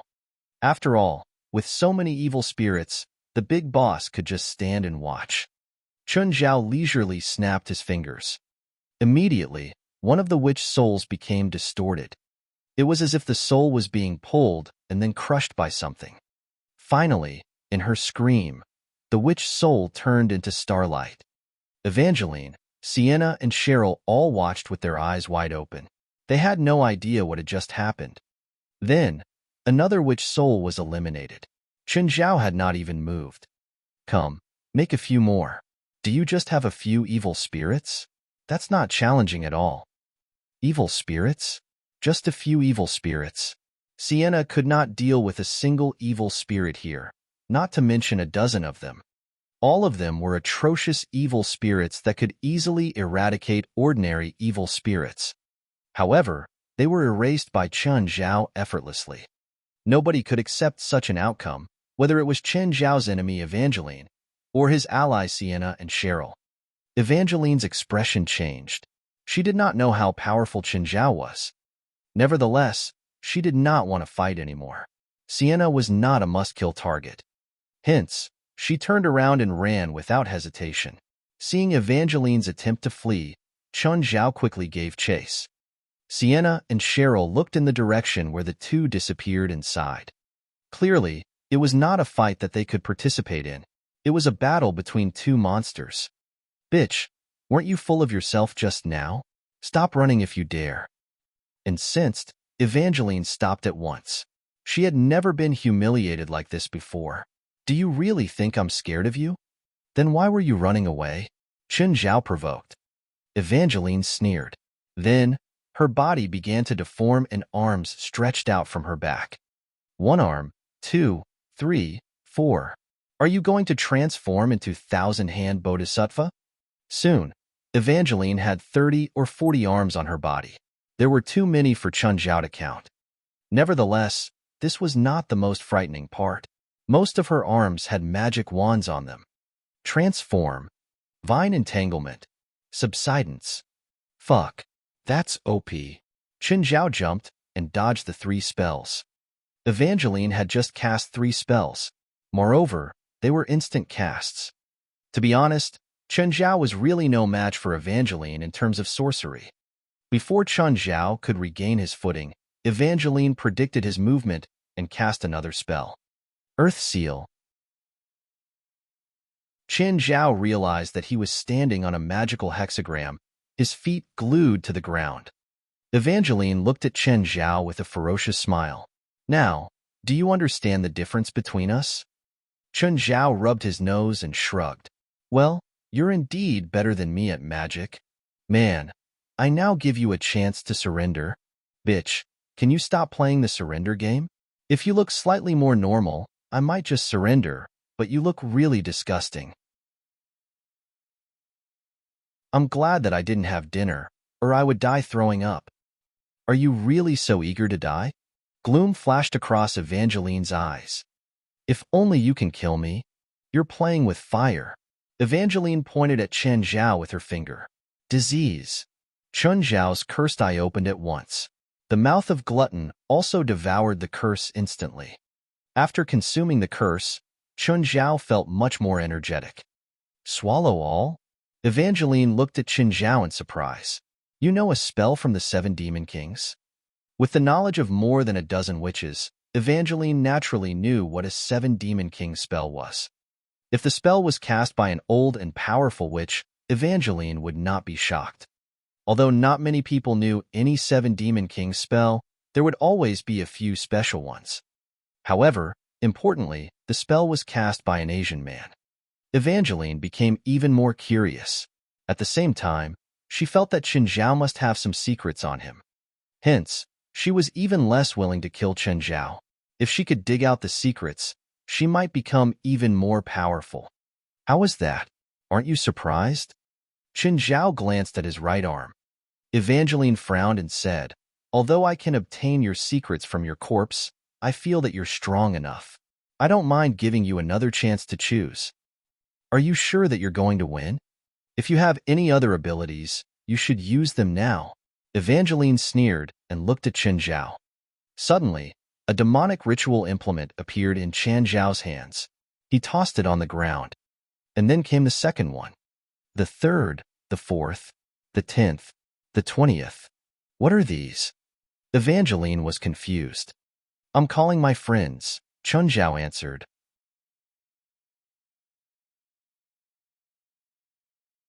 Chapter 440. Finish your curse if you want to curse me. Chapter 440. Finish your curse if you want to curse me.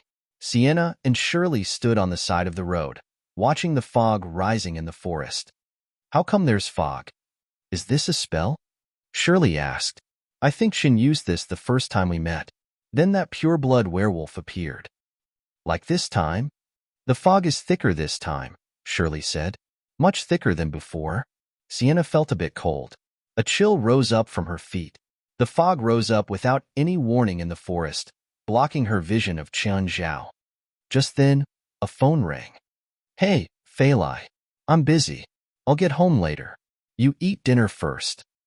Evangeline felt that Qiangliu didn't think she was important at all. You think this mist can save you? She yelled. All her arms waved wands at the same time. Spirits of the wind, listen to my call. A large wind started up, blowing the mist apart. Evangeline's vision cleared again. But when she saw close to 30 strange things of various sizes around Qiangliu, she felt her knees go weak. The creatures were all different types. Some were strong, and some were weak. The one that caught her attention was the woman in white standing next to Qiangliu. She looked like a ghost and radiated with a terrifying aura. What? What are these things? Things to kill you. Qiangliu pointed at Evangeline. Rip her apart. Evangeline pointed her dozen wands at Qiangliu, casting countless spells at him.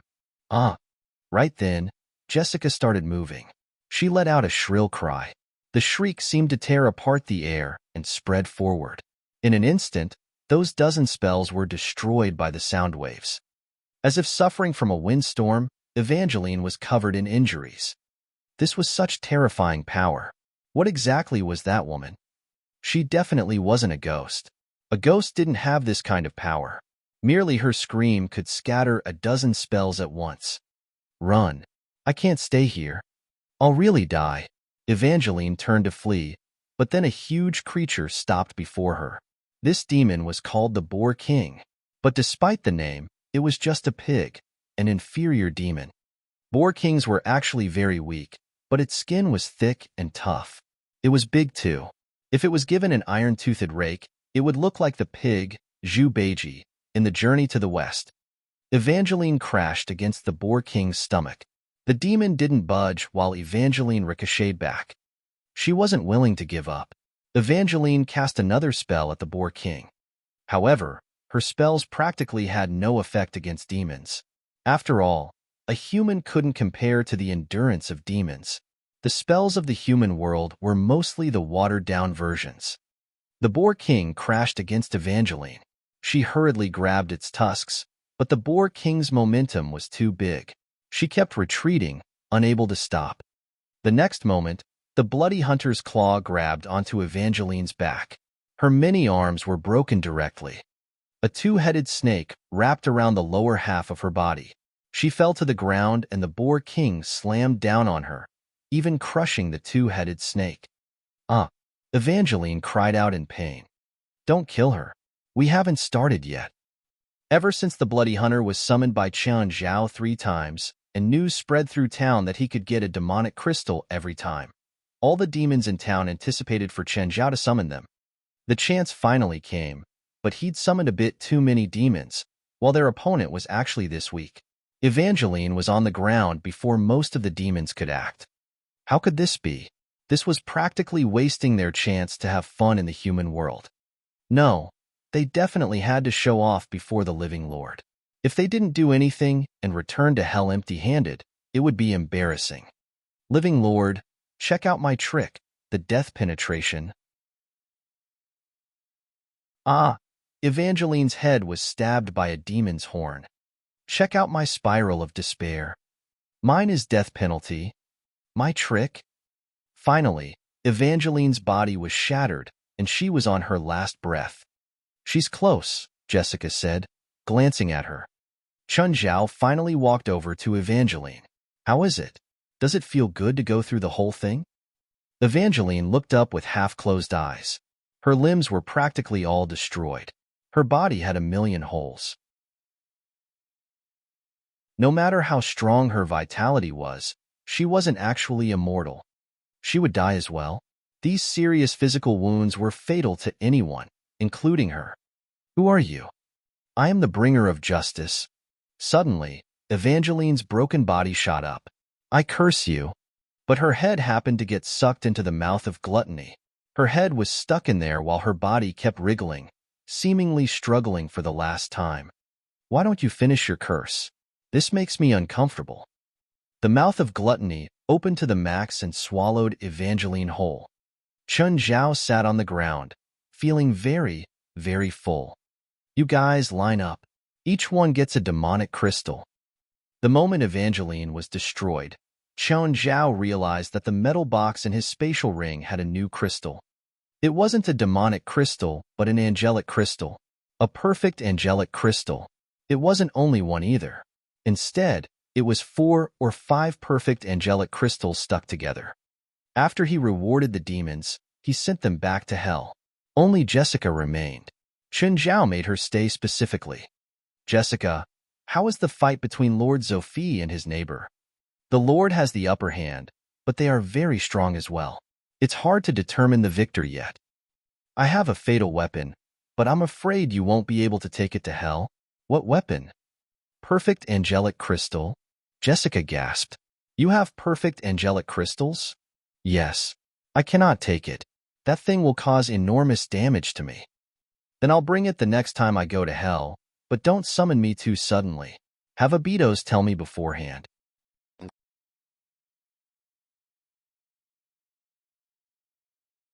Chapter 441.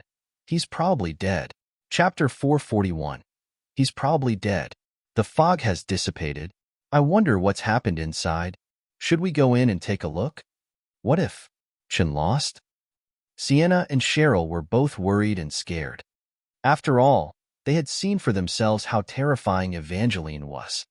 Could Chun Zhao really defeat Evangeline? While Chun Zhao was powerful too, Evangeline was more formidable. Just then, a car shot towards them at high speed. In an instant, the car stopped before them and Chris rushed out. Sienna, Cheryl, are you all right? Chris looked at the two in worry. We're fine. How did you find us? Your sister brought me here, Chris said. Rupert also alighted from the car with Camilla. Then, Rupert stared at the car components scattered all over the ground, as well as the now flattened car. What happened here? Camilla gasped. It was the real world, not a movie. No sorcerer here could shatter the earth and overturn the seas. The devastation before them was astonishing enough. Where's Evangeline? Rupert asked. I think she's battling with Chon in the woods, Sienna said. Is he mad? Does he know what he's doing? Rupert exclaimed. He's literally trying to kill himself. Let's leave now. After Evangeline kills him, she'll certainly be back. We'll be doomed by then. No, Chin's not going to lose. He's very powerful, Cheryl said. Really? Rupert did not believe her. In just that day, more than a dozen witches had been killed, which was enough to show how frightening Evangeline was. Did they still have hope in him? How ridiculous. Sienna, stop being stubborn. Let's go before it's too late. Rupert urged. Sienna shook her head and said resolutely, Chun came here to save me. He might be in danger now. I can't leave. Teacher, please say something, Rupert said helplessly. Camilla hesitated for a moment. Sienna, let's go. It's really impossible. If we stay, we'll only add to Evangeline's trophy collection, which is meaningless. If you want to avenge your friend, you should stay alive and summon more witches to attack Evangeline. Staying here will bring nothing but more deaths. Camilla was similarly not confident in Chen Zhao. After all, Evangeline had such an alarming battle record. It was worse than the ghost ship last time. Ghost ships were dangerous because they would float on the sea. That time, more than 10 witches went to fight the ghost ship. They lost only because they were trapped in the sea. But Evangeline was different. She was purely a powerful individual. Thus, Camilla was pretty sure that Qin Zhao would never come out of the forest again. Sienna, where are you going? Are you mad? Rupert stopped Sienna. Rupert almost went insane when she saw Sienna walk toward the forest. Why would Sienna be so stupid despite having the same teacher as her? Even if Chun has died, I won't let his body lie in the wild, Sienna said lightly. Cheryl, leave with Chris first. No, I think that Chun can win, Cheryl said stubbornly. I'm not leaving either. I'm going in, Chris insisted with a similar tone. She was not afraid, or she would not have come here. More precisely, her concern towards Sienna and Cheryl suppressed her fear. Three mad women. Rupert turned around and left. Just go in and kill yourself. I'm not going in. However, after taking a few steps, Rupert turned around and cursed. Fuck, why am I doing this? I should be lying in bed with my puppet now. The four women and a spirit entered the forest. While the fog was gone, the forest was still ghastly. Everyone walked with great care, not even daring to make the slightest of noise. Rupert, who had been cursing outside the forest, also kept quiet. There's nothing here. Maybe they've gone back to sleep. I think we should turn back, Rupert muttered. Shut up, Sienna roared softly in annoyance. Crack. Suddenly, Chris stopped. The other three also stood still. Chris, what happened? I think I stepped on something. The group lowered their heads. It was something long. Then, Chris started to scream. It was an arm. Shh. Quiet, quiet. Sienna quickly covered Chris's mouth to prevent her from yelling again. Why? Why is there an arm here? Chris's face paled in horror, and she could not calm down. Let's leave. That Chinese must be dead by now. Shut up.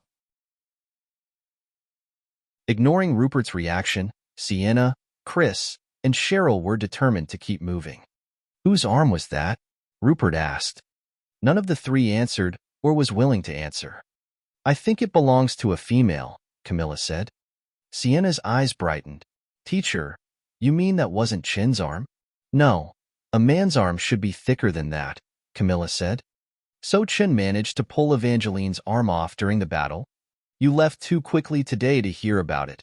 But when Evangeline attacked one of the witches, she turned into a horrifying form. She had dozens of arms on her body, Rupert said. But she's never used it before me. Because you're too weak for her. That Chinese must have enraged her. That's why she transformed into that form. Hearing Rupert's words, Sienna, Chris, and Cheryl felt even more worried and uneasy. Look, there. Puke. The group saw many arms and pools of blood all over the ground. What an intense battle, Camilla commented. That wizard's quite powerful. Look at what he's done to Evangeline. Chin's there. Cheryl suddenly exclaimed in excitement.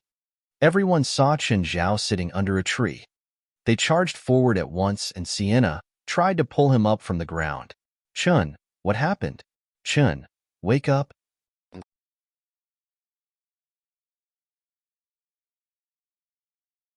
Chapter 442, Victoria. Chapter 442, Victoria. Stop shaking, Chen Zhao called out. I'm awake. I'm awake. He'd eaten too much and couldn't keep walking, so he'd sat down before a tree. Then he ended up falling asleep. He didn't know how long he'd slept before being shaken awake by Sienna. Chun, are you hurt? Where's Evangeline? She's dead, Chen Zhao said. She won't threaten you anymore. You won. Yes. You really won? The group didn't believe it. Yeah. Then where's Evangeline's body? Try piecing it together. You might get a full body. Chen Zhao pointed at the bits of flesh and carnage in the distance. It had all been sliced down from Evangeline. Chen, did you really win Evangeline? Yeah. Chen Zhao touched his right arm. You're not hurt? Rupert studied Chen Zhao, still in disbelief. How terrifying was Evangeline? Everyone here knew. But now, this wizard said that he'd defeated Evangeline without getting hurt at all. Who would believe that? Be careful. Shirley had been supporting Chen Zhao, but she tripped and brought Chen Zhao down too. Chen Zhao hurriedly held onto a tree nearby. Crack. The tree was about the width of a thigh, and it fell at Chen Zhao's touch. The four women and a ghost gaped at Chen Zhao. Chun, just how strong are you? He'd lost control of his strength again. He probably couldn't touch Feilai today again. After exiting the forest, Chun Zhao let out a long sigh. Okay, the problem's solved. I need to get back. Chun, thank you. No need to thank me. You should thank Chris. She's the one who took out your razor. Chun Zhao took out Sienna's razor. But how come I couldn't find your scent? Thankfully, there's a bit of your magic left on it. Otherwise, even I wouldn't be able to find you. Sienna exploded in anger and snatched the razor from his hands. But the others couldn't see her expression clearly in the night. Chris, why couldn't you find something else? Why did you have to take this out? I just grabbed it and didn't think too much. Chun Zhao didn't go with Sienna and the others. A while later, a black shadow suddenly darted out from the side of the road. Chun Zhao was taken by surprise. Then there was a loud crash. He got out of the car and saw that the hood was completely distorted and there was a wild pig on the ground. The pig kept screaming miserably. When Chun Zhao went over, the pig squirmed violently. However, its front legs seemed to have been broken and couldn't move. Chun Zhao pressed it down, making it struggle even harder. However, it wasn't easy for it to fight against Chun Zhao's strength. Sleep? Chun Zhao hypnotized the pig and tossed it in the trunk. He remembered that he'd promised to give Marguerite a pet. Perfect. This pig could be his companion. He fed the pig some intelligence potion and then drove toward Marguerite's hiding spot. When he got to the highway outside the hiding spot, Chun Zhao picked the pig up and walked toward the mountain forest. While walking, he dug out his phone. Marguerite, I'm coming. Marguerite was waiting outside the cave. He saw Chun Zhao come with a wild pig. Haha, Chin, you know that I haven't had meat recently and brought me a pig? You're so good to me. Fuck off. This is the pet I'm giving you. It's not food. If you dare eat it, I'll kill you. What? Are you kidding? You're giving me a wild boar for a pet? Yes. Is there a problem? I don't want it. I definitely will not have a pig for a pet. It's as smart as Princess. Marguerite was tempted. Are you sure? When have I ever lied to you? It really is as smart as Princess? Yes. Do you want it? If you don't, I'll take it home. I want it, but how come it's hurt? When I was bringing it over, it jumped out of the car and got hurt. That's sad. Oh, what's it called? I haven't named it yet. I was waiting for you. Call it Victoria, Marguerite said. Is there something special about this name? Chun Zhao asked curiously. I had a dog before called Victoria. Okay, I have to treat its leg. Victoria woke up while Chun Zhao was treating it. However, it didn't have its original fear. Instead, it looked at Chun Zhao and Marguerite with confusion. Take out what food you have and feed it, Chun Zhao said. Marguerite hurriedly took out some food. Victoria didn't reject him. When it looked at Marguerite, it seemed to have something else in its gaze. You have to talk to it more, Chun Zhao said. It's smart. The more you say, the more it can understand. Princess is smart because I'm always talking to it. Oh, okay. Victoria's injuries aren't bad. It should be okay in 2 days. You'll have to take more care of it before that. Chun, can you get me a car? Marguerite asked, a bit embarrassed. After all, he was basically eating Chun Zhao's food, using his stuff, and asking him for other things. Marguerite had a big ego. He would never proactively ask unless he had no other choice. Sure, I'll get you a car when I bring you things in a few days. Thank you, Chun. Chun Zhao hugged Marguerite. When he saw Marguerite's eyes, he felt that the man had to go out for a bit. No one was willing to stay in the mountain and live like a caveman for life. Marguerite probably planned on doing some things. If there's anything I can help you with, just let me know. Marguerite nodded. Chun, when did you start seeing me as a friend? Chun Zhao thought back to how he met Marguerite. The first meeting wasn't a happy one. That time, Marguerite's boss had been shot. If Chun Zhao hadn't been able to save his boss, Marguerite definitely would have killed him. Probably when we were both beaten up by Gaia. The two started laughing stupidly. Sometimes, men's friendships were just that strange. The first time, they separated on bad terms. The second time Marguerite went to find him, Chun Zhao had accepted grudgingly because of the money. The third time, it felt natural.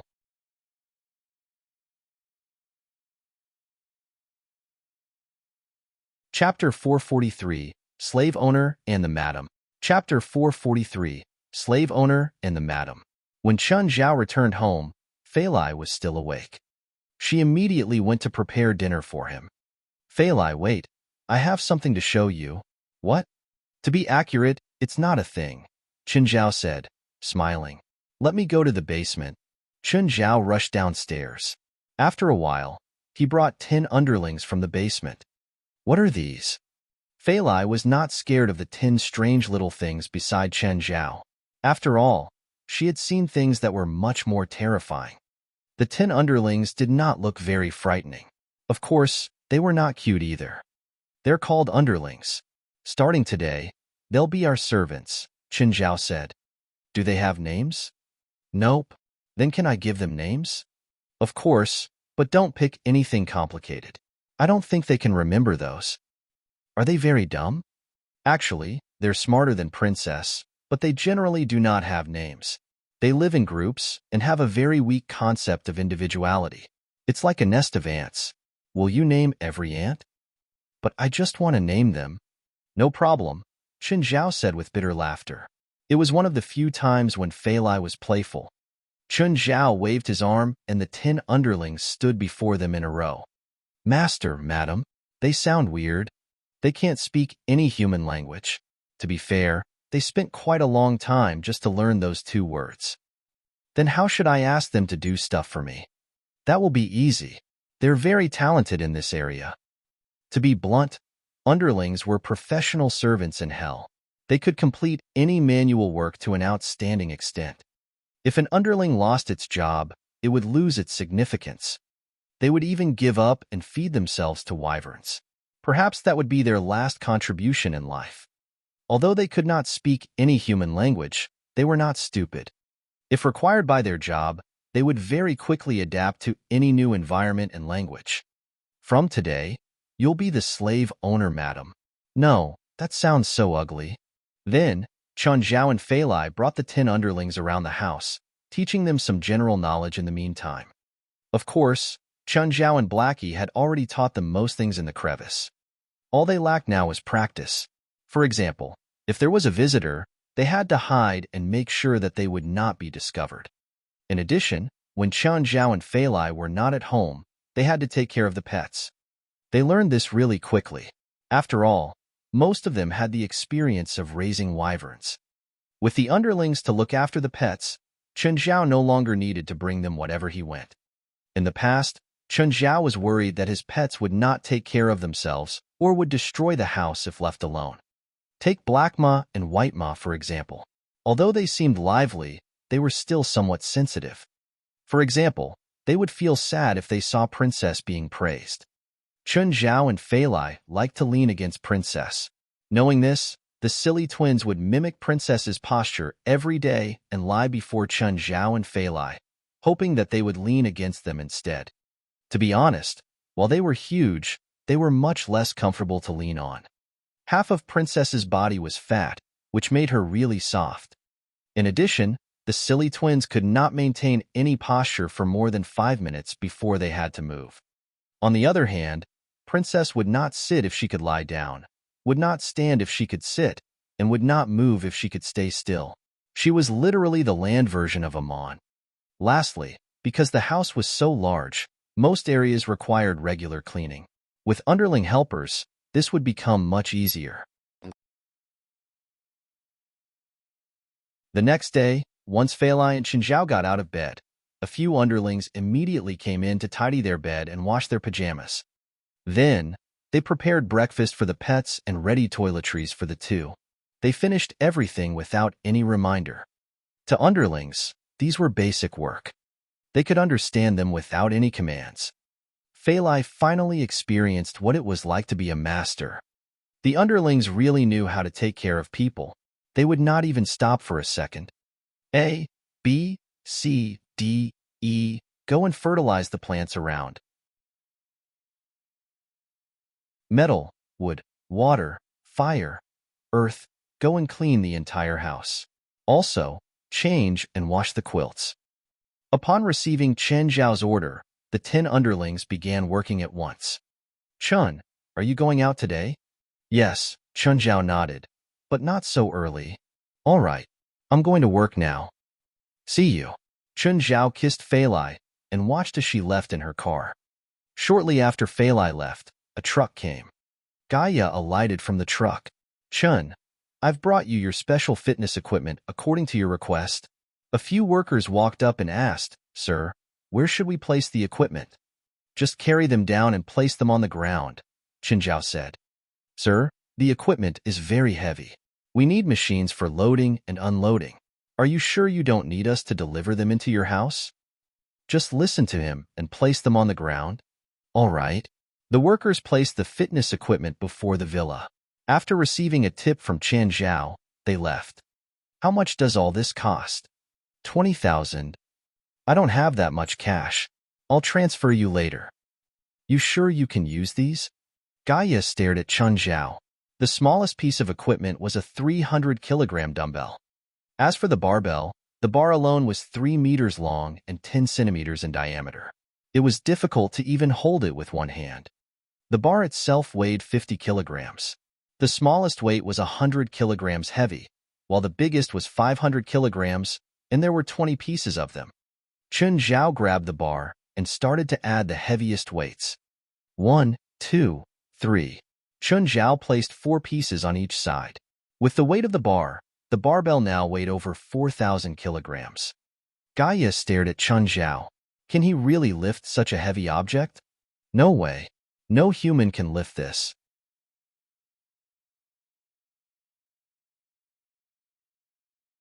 Chapter 444, Xiangliu Qingyi. Chapter 444, Xiangliu Qingyi. Chen Zhao tried his strength. This weight was pretty much his limit. He couldn't pick it up with one hand. He applied force and pulled. The bar lifted. Gaia's eyeballs almost fell out of their sockets. Right now, Chen Zhao was a monster to her. He could only lift the 4-ton barbell to his chest. He couldn't lift it over his head like standard weightlifting. Thud. Chen Zhao tossed the barbell down. His left arm was clearly weaker than his right.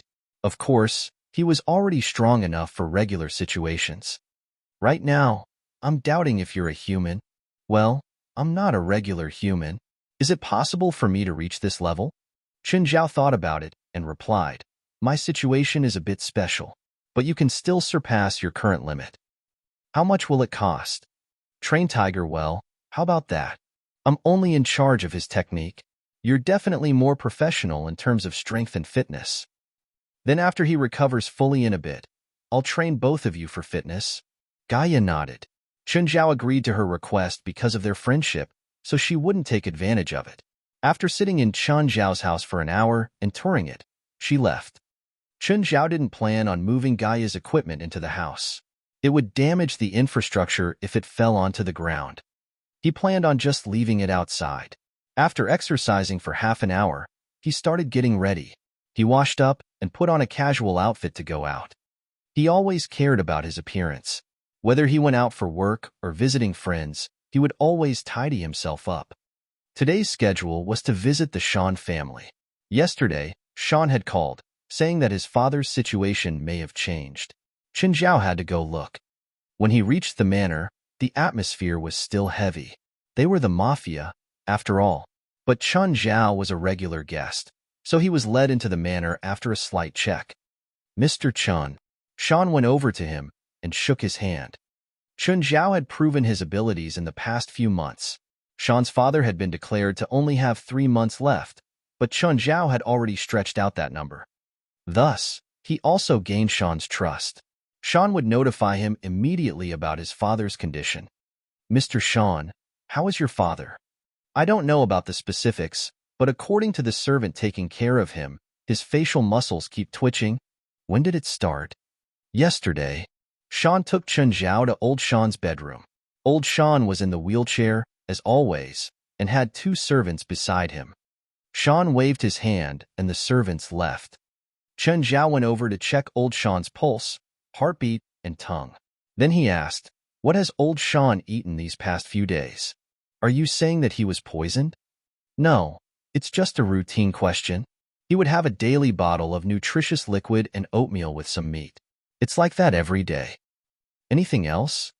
I don't think so. Check your father's servants or the kitchen. So it's still poison?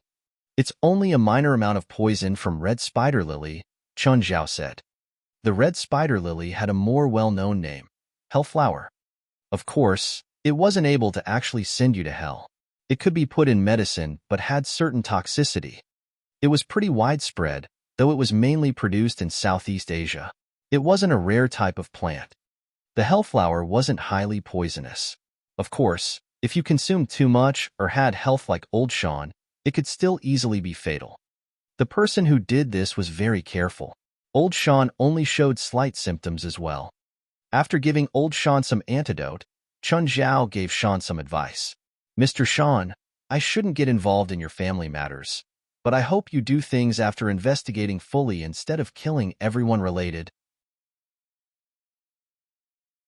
Sean looked at him, surprised. After a pause, he nodded. Okay. Chun Zhao went to Ethan's motel. After greeting him, Chun Zhao went straight to Li Qing's room. Auntie Li, I'm here to check on you. Mr. Chun, I'm much better. You don't have to visit me every day. It's all right. I don't have much to do either. Li Qing glanced at Chun Zhao and studied him for a bit.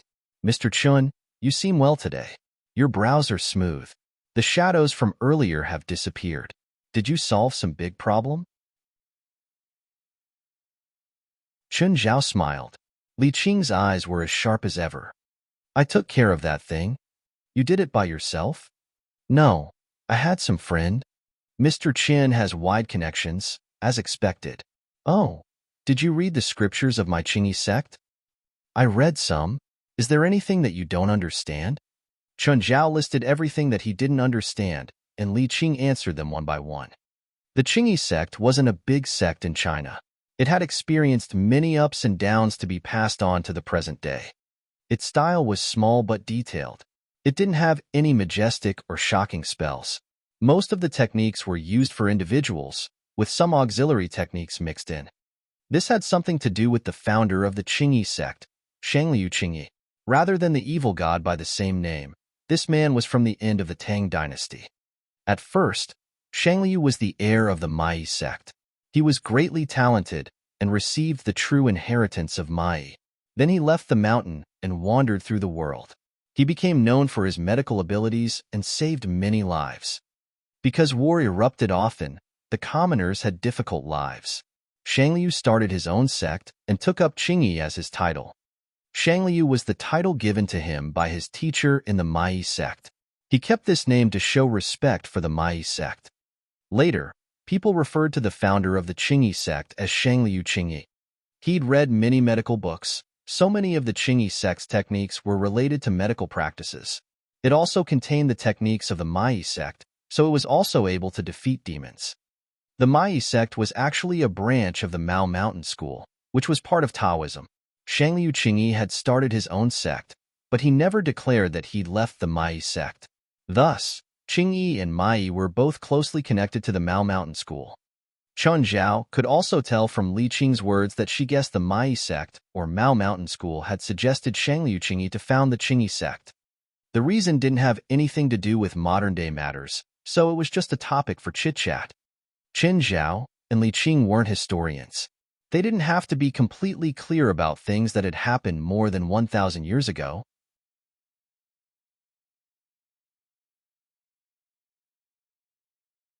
Chapter 445, Sorcerer Killer.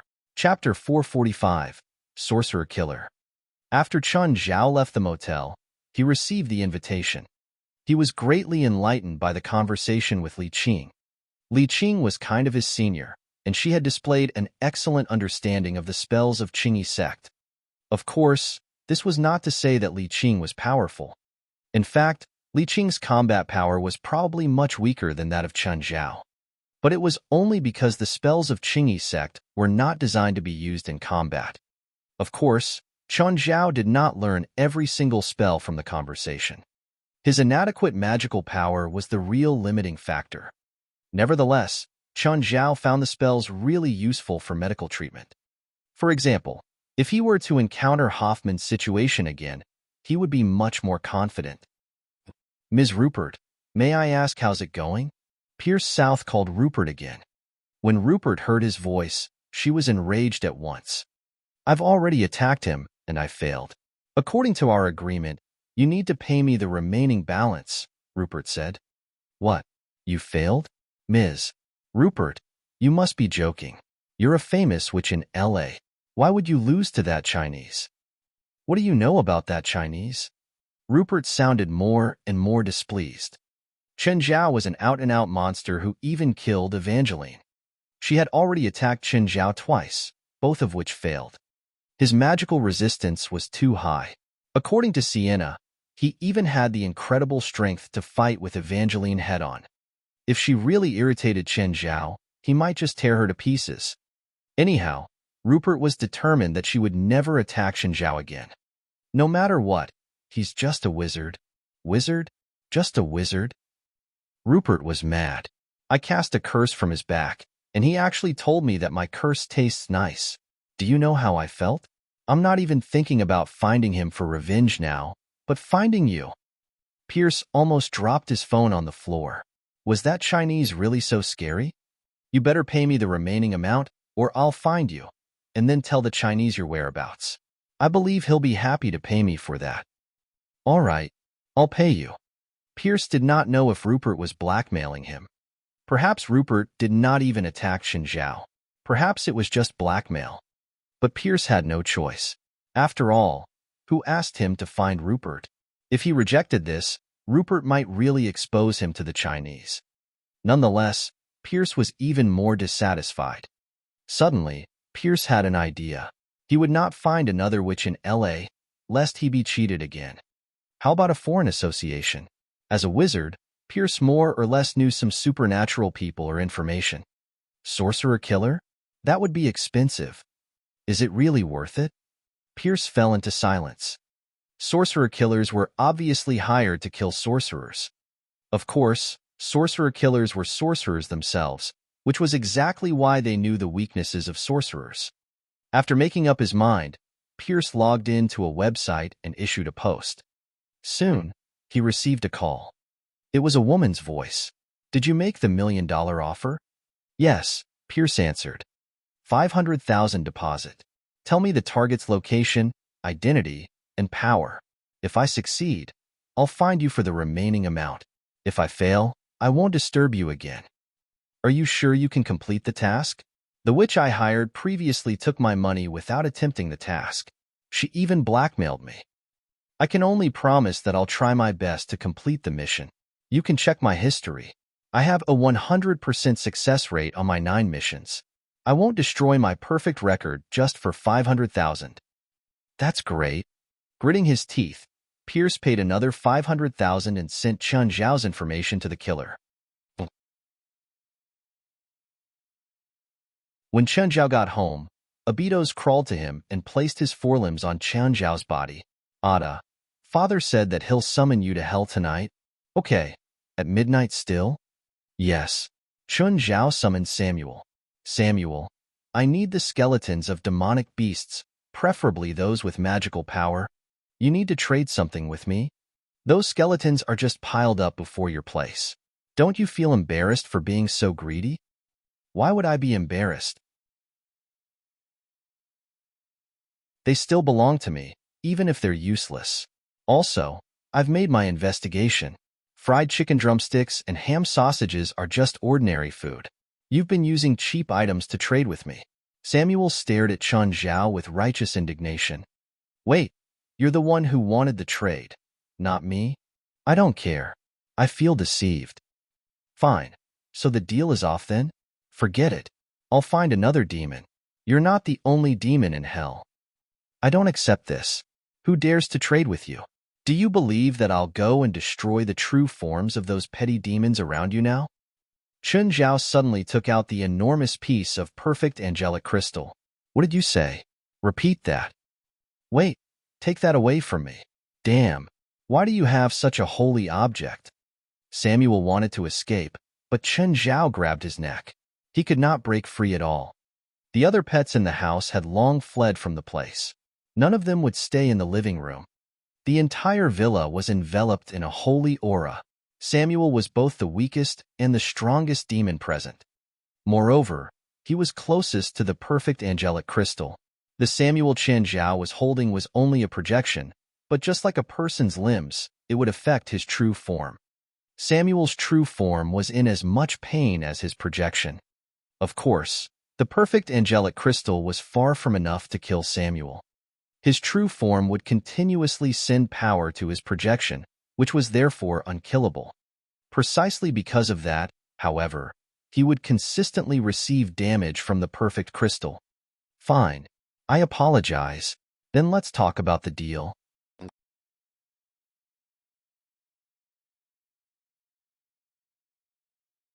Chapter 446, Forest Shepherd.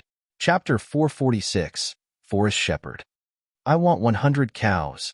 Samuel knew how to make huge demands now. Then he added, I want the kind from last time. The kind from last time? The kind that Rhea had brought? Chen Zhao had asked around. That cow's market price was around $1,500. This meant that he would have to spend $150,000. All right, it was unrealistic for him to keep taking advantage of Samuel. This kind of request was reasonable. Hi, Rhea. It's Chen Zhao. How come you're calling me? Rhea was surprised to get his call. I need cows. Chen, I'd supplied you last time because it was a special reason. Don't think you can take advantage of me every time. I didn't plan on taking advantage. I want 100 cows. Sell them according to market value. Why do you need so many cows? Well, I want them. Will you sell them? Sure, but where do you want me to bring them to? Since it was a regular exchange, Rhea had no reason to reject him. After all, her ranch was an open business.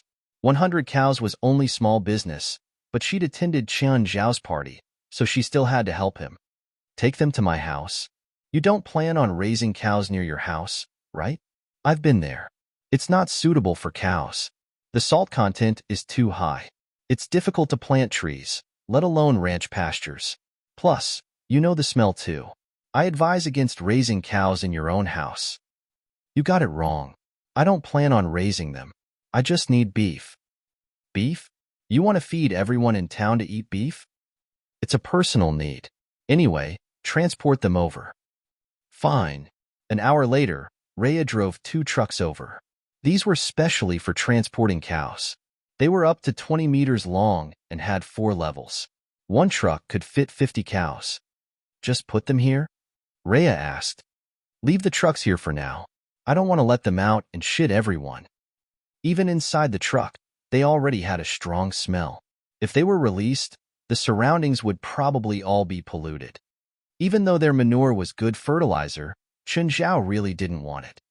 These 2 trucks are more expensive than the 100 cows? Borrowing. I'm just borrowing them. After Chen Zhao paid, Rhea brought her crew away. Chen Zhao put all the cows into the spatial ring. Thankfully, it was windy here. The smell quickly dissipated in the wind. It didn't pollute the environment around his home. After waiting an hour, Chen Zhao had Rhea call someone over to drive the trucks away. Feilai, I have to go to that place after midnight. 24 hours. Oh, shouldn't you bring some things to your friends over there? I already did, Chen Zhao said, pursing his lips. 100 cows. 100 cows? Do you have a lot of friends there? Feilai, you're focusing on the wrong thing. Then what should I ask? Whatever. Nothing. 100 cows, $150,000. Chen Zhao's heart was in pain. Meow, meow. Don't be sad. I'll just compensate you something. Chen Zhao glanced at Samuel. Go away. Stop annoying me. Before midnight came, Samuel stuck to Chen Zhao's side. I really will compensate you.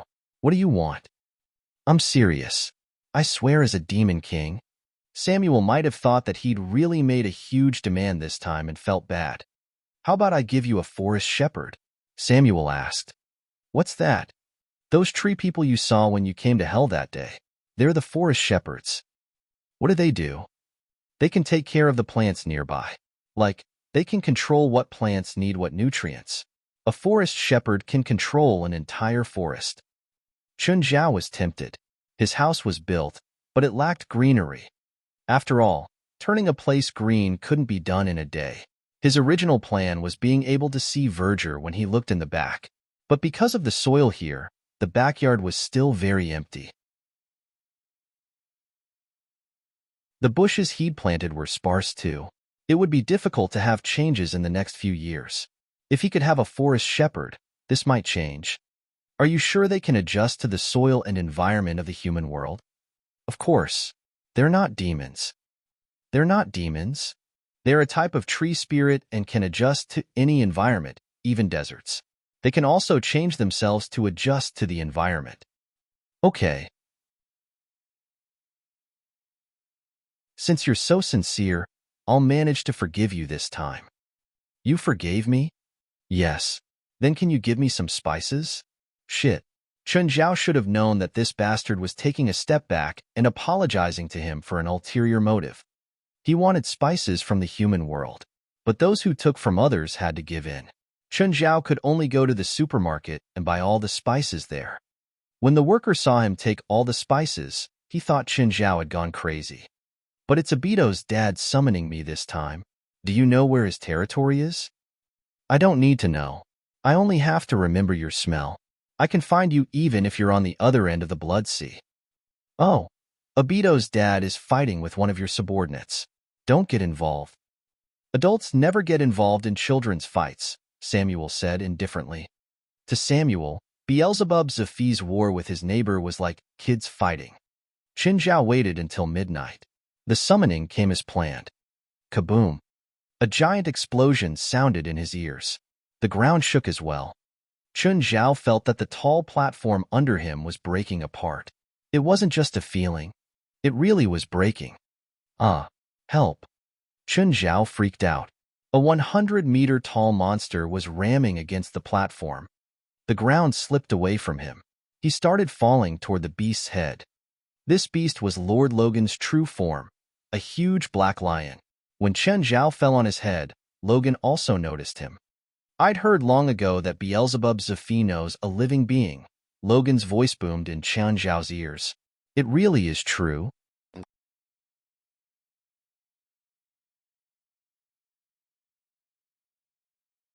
Chapter 447. The Most Miserable Trip to Hell. Chapter 447. The Most Miserable Trip to Hell.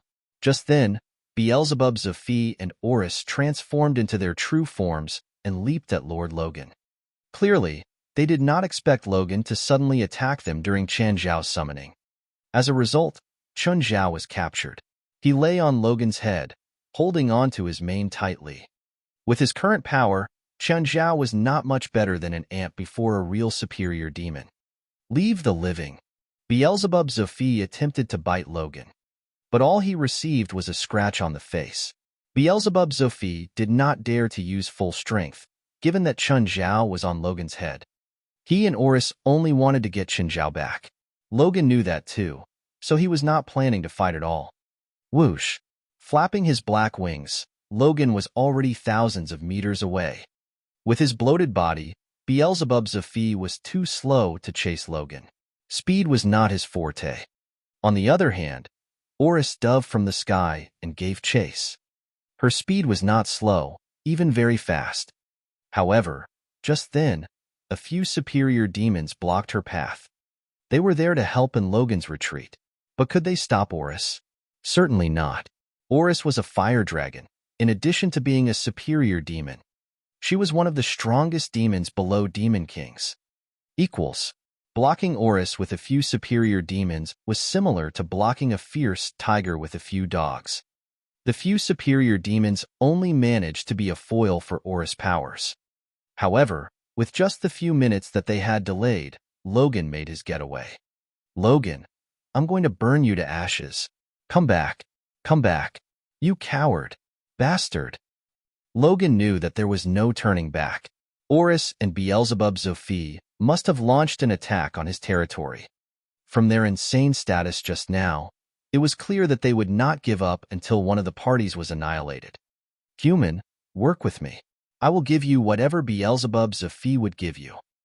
No, Chun Zhao rejected at once. Then I'll have to kill you? Wait, I'm suddenly interested in cooperation. Let's discuss the details. All Chun Zhao had to do now was to make as much time as possible and wait for Oris and Beelzebub Zephi's rescue. Or for Samuel to arrive. Before any of this happened, he had to stay alive. What details? I need angelic crystals. Give me all your angelic crystals. Then what will you give me in return? Your life, Logan said. What else? Chun Zhao's face darkened. Logan was clearly going to rob him. And I won't hurt you. And? Nothing, Logan answered. Do you know what Beelzebub Zephi gives me during a trade? I don't need to know. I'm not a fool like him, Logan interrupted Chun Zhao. Remember that your life is in my hands. Chun Zhao had no idea how much distance Logan had flown for.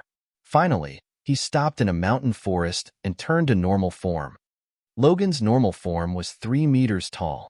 He had a lion head and a tail and looked pretty burly. Human, have you made up your mind? Without any benefits, I will not trade or cooperate with you, even if I kill you. Chun Zhao kept silent, thinking about whether he should compromise or be stubborn. It was a big problem. Logan looked very irascible.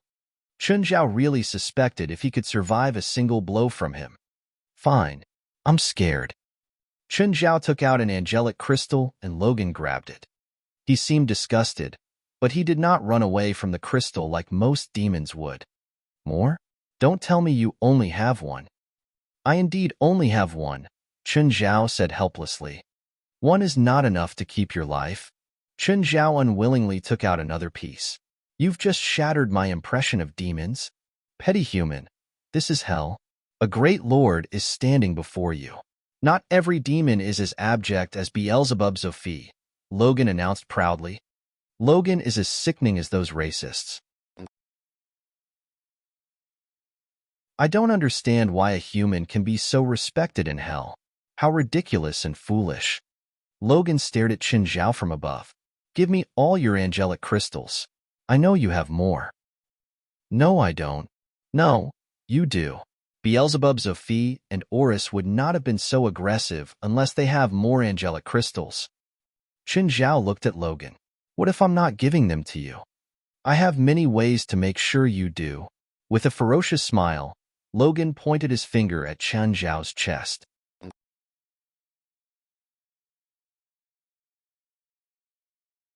Immediately, Chun Zhao's chest was penetrated and a beam of blood erupted. Like this? Chun Zhao collapsed onto the ground and covered his chest in agony. Many black markings appeared around the wound.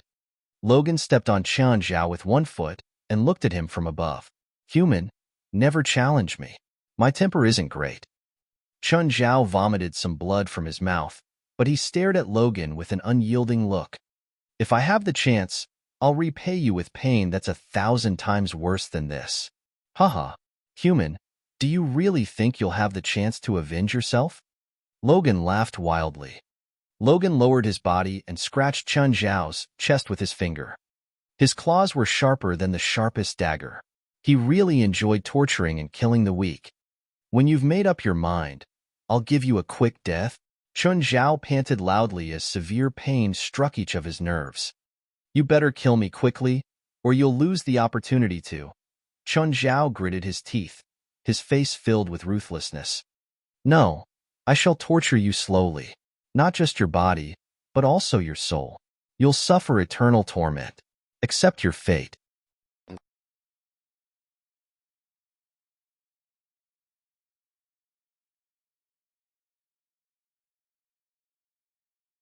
Chapter 448, Cruel Kill. Chapter 448, Cruel Kill. Last chance? Why do I need a chance to kill you? I can do that whenever I want. Logan sneered. Chun Zhao smiled meaningfully and covered his ears. Boom.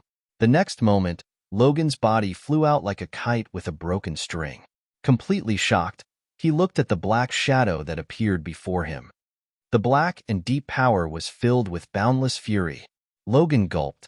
The power was enough to freeze his blood. Your Majesty, Logan gives you the greatest respect.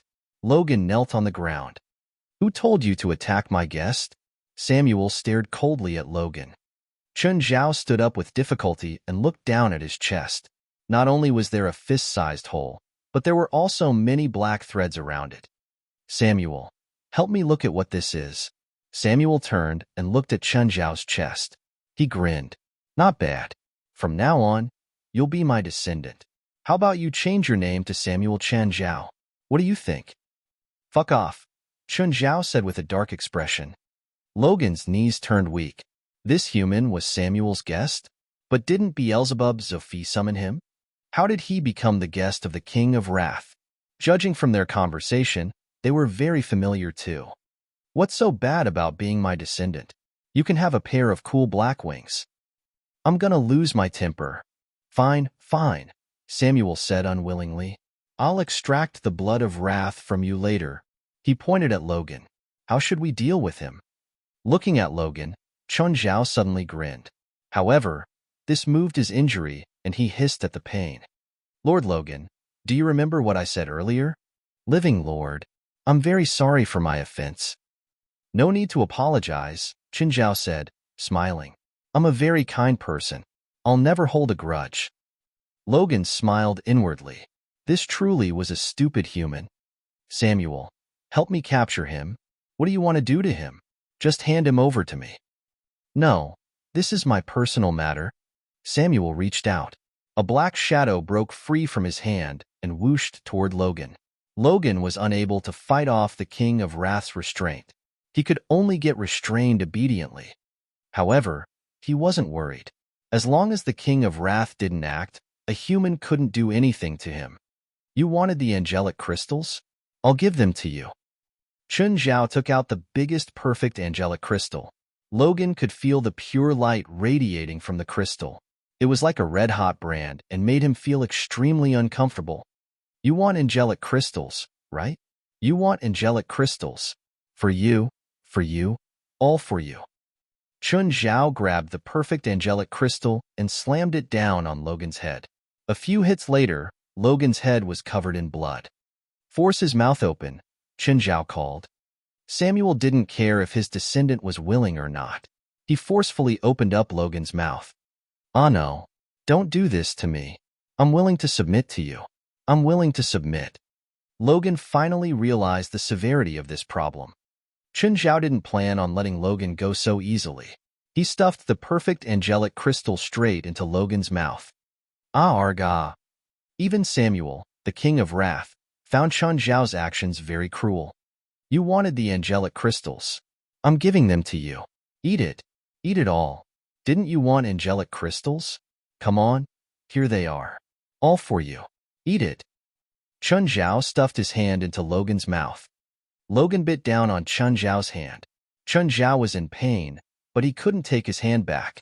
However, Logan had a huge piece of perfect angelic crystal in his mouth, so he couldn't bite down completely. You dare to fight back? Chun Zhao was even more furious. He activated the mouth of gluttony and bit down inside Logan's mouth. Ah, Logan finally let go. A chunk of flesh inside his mouth had fallen off. Chun Zhao took 2 steps back. He felt unprecedentedly full. His stomach bulged too. It was only a piece of flesh, but he actually felt fuller than eating the entire Evangeline. The hole on Chun Zhao's chest also healed visibly. The black threads under his skin disappeared gradually. Chun Zhao stared at Logan breathlessly. Logan was also on his last breath too. The perfect angelic crystal filled his mouth completely. It was like a human having a mouthful of nuclear waste. What kind of feeling was that? Just then, Samuel walked over.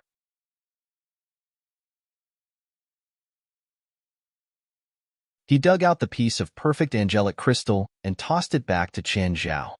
This was Samuel's true form.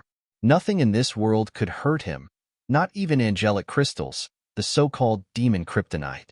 Even if powerful lords were scared, Samuel had no reaction. After all, he was a demon king. He had no enemies in hell. Chun Zhao caught the perfect angelic crystal. It was half its original size now. He's not dead yet, Samuel said. I want his flesh. Qingyi said. Samuel didn't waste time. The black shadow that split from him dug straight into Logan's body. Ah! Whoosh, whoosh, whoosh. In an instant, Logan's blood splashed everywhere. His flesh and bones were separated. The bones were still bloody while his flesh hovered in the air. You want to keep the meat? To feed the guys at home, Qingyi said. Take out the stuff I wanted. Qingyi tossed the 100 cows and large amounts of spice onto the ground. Samuel's black shadow whooshed across the ground and everything disappeared. Then Samuel's black shadow enlarged and a tall tree man appeared before Qingyi. This forest shepherd was 40 meters tall. He had a thick waist around 4 or 5 meters wide. He had red bark and dark green leaves. If one only looked at him, he was like a mature tree. From now on, he is your master. Yes, your majesty, king of wrath. Then Samuel said, I brought a few skeletons for you. Do you still want them? Bring them all. Qingyi didn't reject him. After cleaning up, Samuel said, Okay, we're even. Next time you want anything, remember to tell my projection. With that, Samuel transformed back into a black shadow and disappeared. Qingyi didn't have time to say anything or have Samuel bring him back to Obsidian Castle before Samuel ran. That bastard, Qingyi cursed. He looked at the forest shepherd. Right? What's your name? Master, I am Eugenius. Do you know where Obsidian Castle is? Yes. Bring me there. Yes, master. Eugenius extended a branch. Qingyi sat on it and Eugenius started striding forward.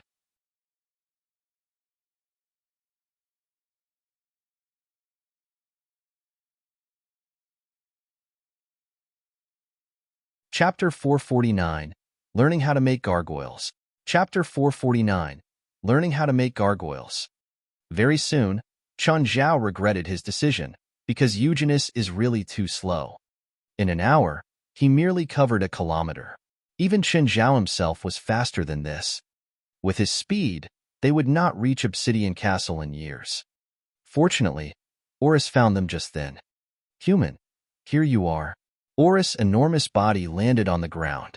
Were you caught by this forest shepherd? Where is Logan? Where did he hide? Oris was already preparing dragon breath in her mouth. Qingyi had little doubt that it would burn Eugenius into charcoal. Oris, stop, he's my servant. Not an enemy. Servant? How did you get a forest shepherd? My friend gave him to me. Your friend? Then where's Logan? Dead. Qingyi took out Logan's head. Oris was flabbergasted. Even a living Logan could not shock her. But a dead Logan was truly frightening. How did you do it? I stuffed a perfect angelic crystal in his mouth. Oris gasped. Tragic. Now that Logan's dead, do you still need perfect angelic crystals? Qingyi asked. Yes, it's something that can kill great demon lords. This will be one more guarantee for my husband and me, Oris said. What do you need? I need to know how to make gargoyles. Let me bring you back to Obsidian Castle first. Keep the forest shepherd. Sitting on Oris' back, Qingyi could finally relax. Oris was way bigger than Abido's, in addition to her more stable and faster flight. In no time, Qingyi was in Obsidian Castle again. The place was filled with the wreckage of the war, as well as corpses of demons. Haha, human, I knew you'd be fine. Beelzebub Zophi patted Qingyi's shoulder in excitement. Qingyi felt that the tap had just shortened his life by 3 years. Oris, did you save him from Logan? No, he killed Logan. No way. There's no way he could have done it. But he did? Is Logan really dead? Yes. Really? Beelzebub Zophi was even more delighted. With various demons beside him, he was about to go and rob Logan's territory. Stay here. Oris stopped Beelzebub Zophi. Human needs gargoyles and the way to make them. All right, I'll ask someone to make a few now, Beelzebub Zophi said. Be quick. He's already wasted a lot of time here. Now he only has 6 hours before his return. Fine, I'll go and prepare now. Beelzebub Zophi could only temporarily curb his urge to loot his neighbor. Turning around, he went to prepare what Qingyi needed. He's the best artisan in Obsidian Castle. He made the Red Moon heart last time. Beelzebub Zophi introduced a short demon to Chen Zhao. A third of the demon's body was metal, and it seemed like he had installed it himself. Beelzebub Zophi added, "Arnold, the human here is my distinguished guest. He wishes to learn how to make gargoyles. Teach him. Be detailed." "Yes, my lord." Arnold saluted Beelzebub Zophi with great respect. Then, he turned to look at Chen Zhao. "Living lord, I'll now show you how to make a gargoyle." "Great. Thanks, Arnold." "First, use soil, or any other material with high plasticity, to make an outline." Chen Zhao watched the demonstration very carefully, and Arnold also performed it seriously. "Next, place a soul into the statue, and then bake it with hellfire. Lastly, draw some magical inscriptions on the statue." "Done." Simple, right? Air. Looks simple. Have you learned it?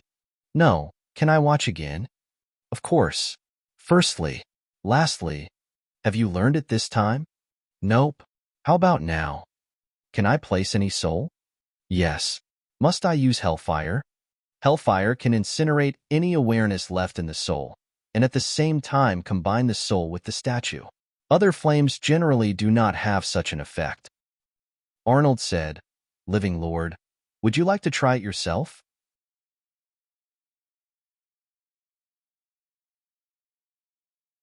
Chen Zhao felt that he had learned nothing. He understood the entire process, but he neither knew how to make sculptures nor had hellfire. It was easy to obtain tinder for hellfire, but in order to maintain the fire, souls had to be constantly added as fuel. None of Chen Zhao and Blackie would be able to keep the fire burning. "Forget it. Please make a few gargoyles for me," Chen Zhao said, helpless.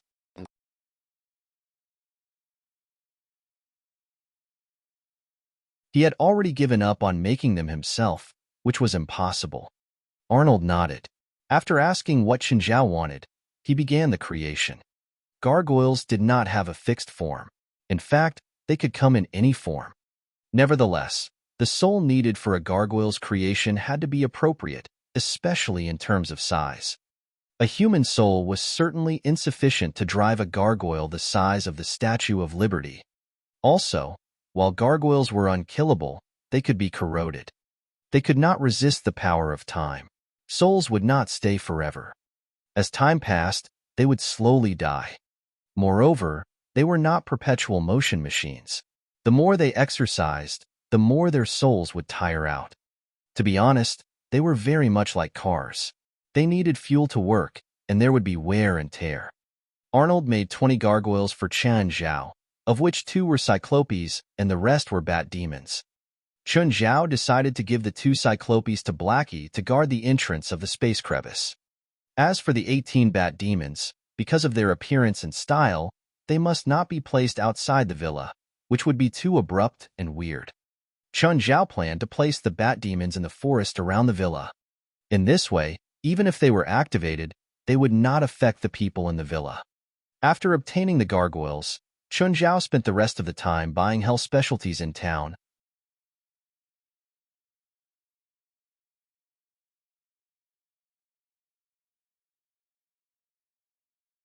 Chapter 450, Terrifying Skeleton.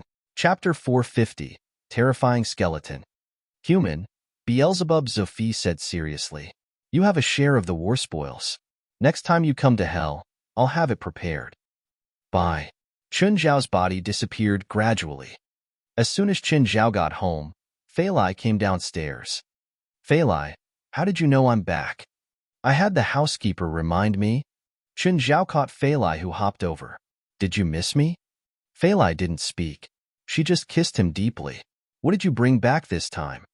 Chen Zhao pulled Fei Lai out of the house to the backyard. "Is it really big? We even have to go outside?" "Very big." Chen Zhao opened his hand and released Eugenus. Fei Lai was surprised as she watched Eugenus move his body slowly. "A tree man?" "Pretty much." Chen Zhao nodded. "His name is Eugenus, also known as a forest shepherd." "What does that mean?" "He'll help us take care of the surrounding plants. In the future, if we need to plant something or make something grow faster, he can help us." Can I touch him?" "Of course." Fei Lai touched Eugenus' thick skin. It didn't feel any different from regular tree bark. Master, what do I need to do now? Eugenius asked. The surrounding soil isn't very good. Do you have any solutions? I can get rid of the material in the soil that is bad for plants, Eugenius said. But the soil is too poor. I can't make it fertile. Qingyi suddenly thought of something. He took out an angelic crystal. Is this useful toward you or the plants? Angelic crystal. Eugenius suddenly grew excited. He wasn't a demon, so he didn't fear angelic crystals. The crystal could help promote plant growth, so it naturally was effective on him too. Master, can you give that to me? Qingyi had taken the angelic crystal out just to give Eugenius. Take it. Great master, thank you for your benevolence. You are even greater than Samuel. I will make all the surrounding plants grow. Qingyi rolled his eyes. This guy was such a sweet talker. He said whatever the other wanted to hear. Would he dare to say that if Samuel was here? Is one angelic crystal enough to change the surrounding soil? Not enough. How many do you need? 5. No, 3 is enough. I'll give you 5. If the surrounding trees can't grow well enough, I'll burn you into cinders. Of course. Thank you once again for your kindness. When Xiangliu and Feilai woke up the next day, they discovered that the trees in the backyard were already thriving. However, Eugenius was extremely eye-catching in the middle. He was too tall, at least twice as tall as the house. Feilai had the inferior demons go water Eugenius, but he didn't really need water. Plus, they were close to a lake. They could lack everything but not water. After Feilai went to work, Qingyi started arranging the stone demons. Blackie, these 2 one-eyed giants are for you. Qingyi, did you learn how to make the stone demons? I know the general method, but do you know how to sculpt? No. Blackie paused. I'll go learn how. And you need hellfire? After thinking, Blackie said, actually, you don't need hellfire all the time. You can ignite it when you need it. It's best if you wait until I go to hell. Qingyi and Blackie didn't have that much money. Lighting hellfire was quite expensive. Plus, they didn't have the kindling. If they wanted hellfire, they would have to visit hell. If they only went to hell for the kindling, it would be very unrealistic. It was best to wait until the demons in hell summon Qingyi, and then get some kindling along the way. Sienna, I got the skeleton you wanted last time. Come get it. Sienna, Chris, and Shirley arrived in less than half an hour. As soon as they arrived, they started raiding his fridge. The 3 had come just to get a free meal, so they started preparing lunch immediately.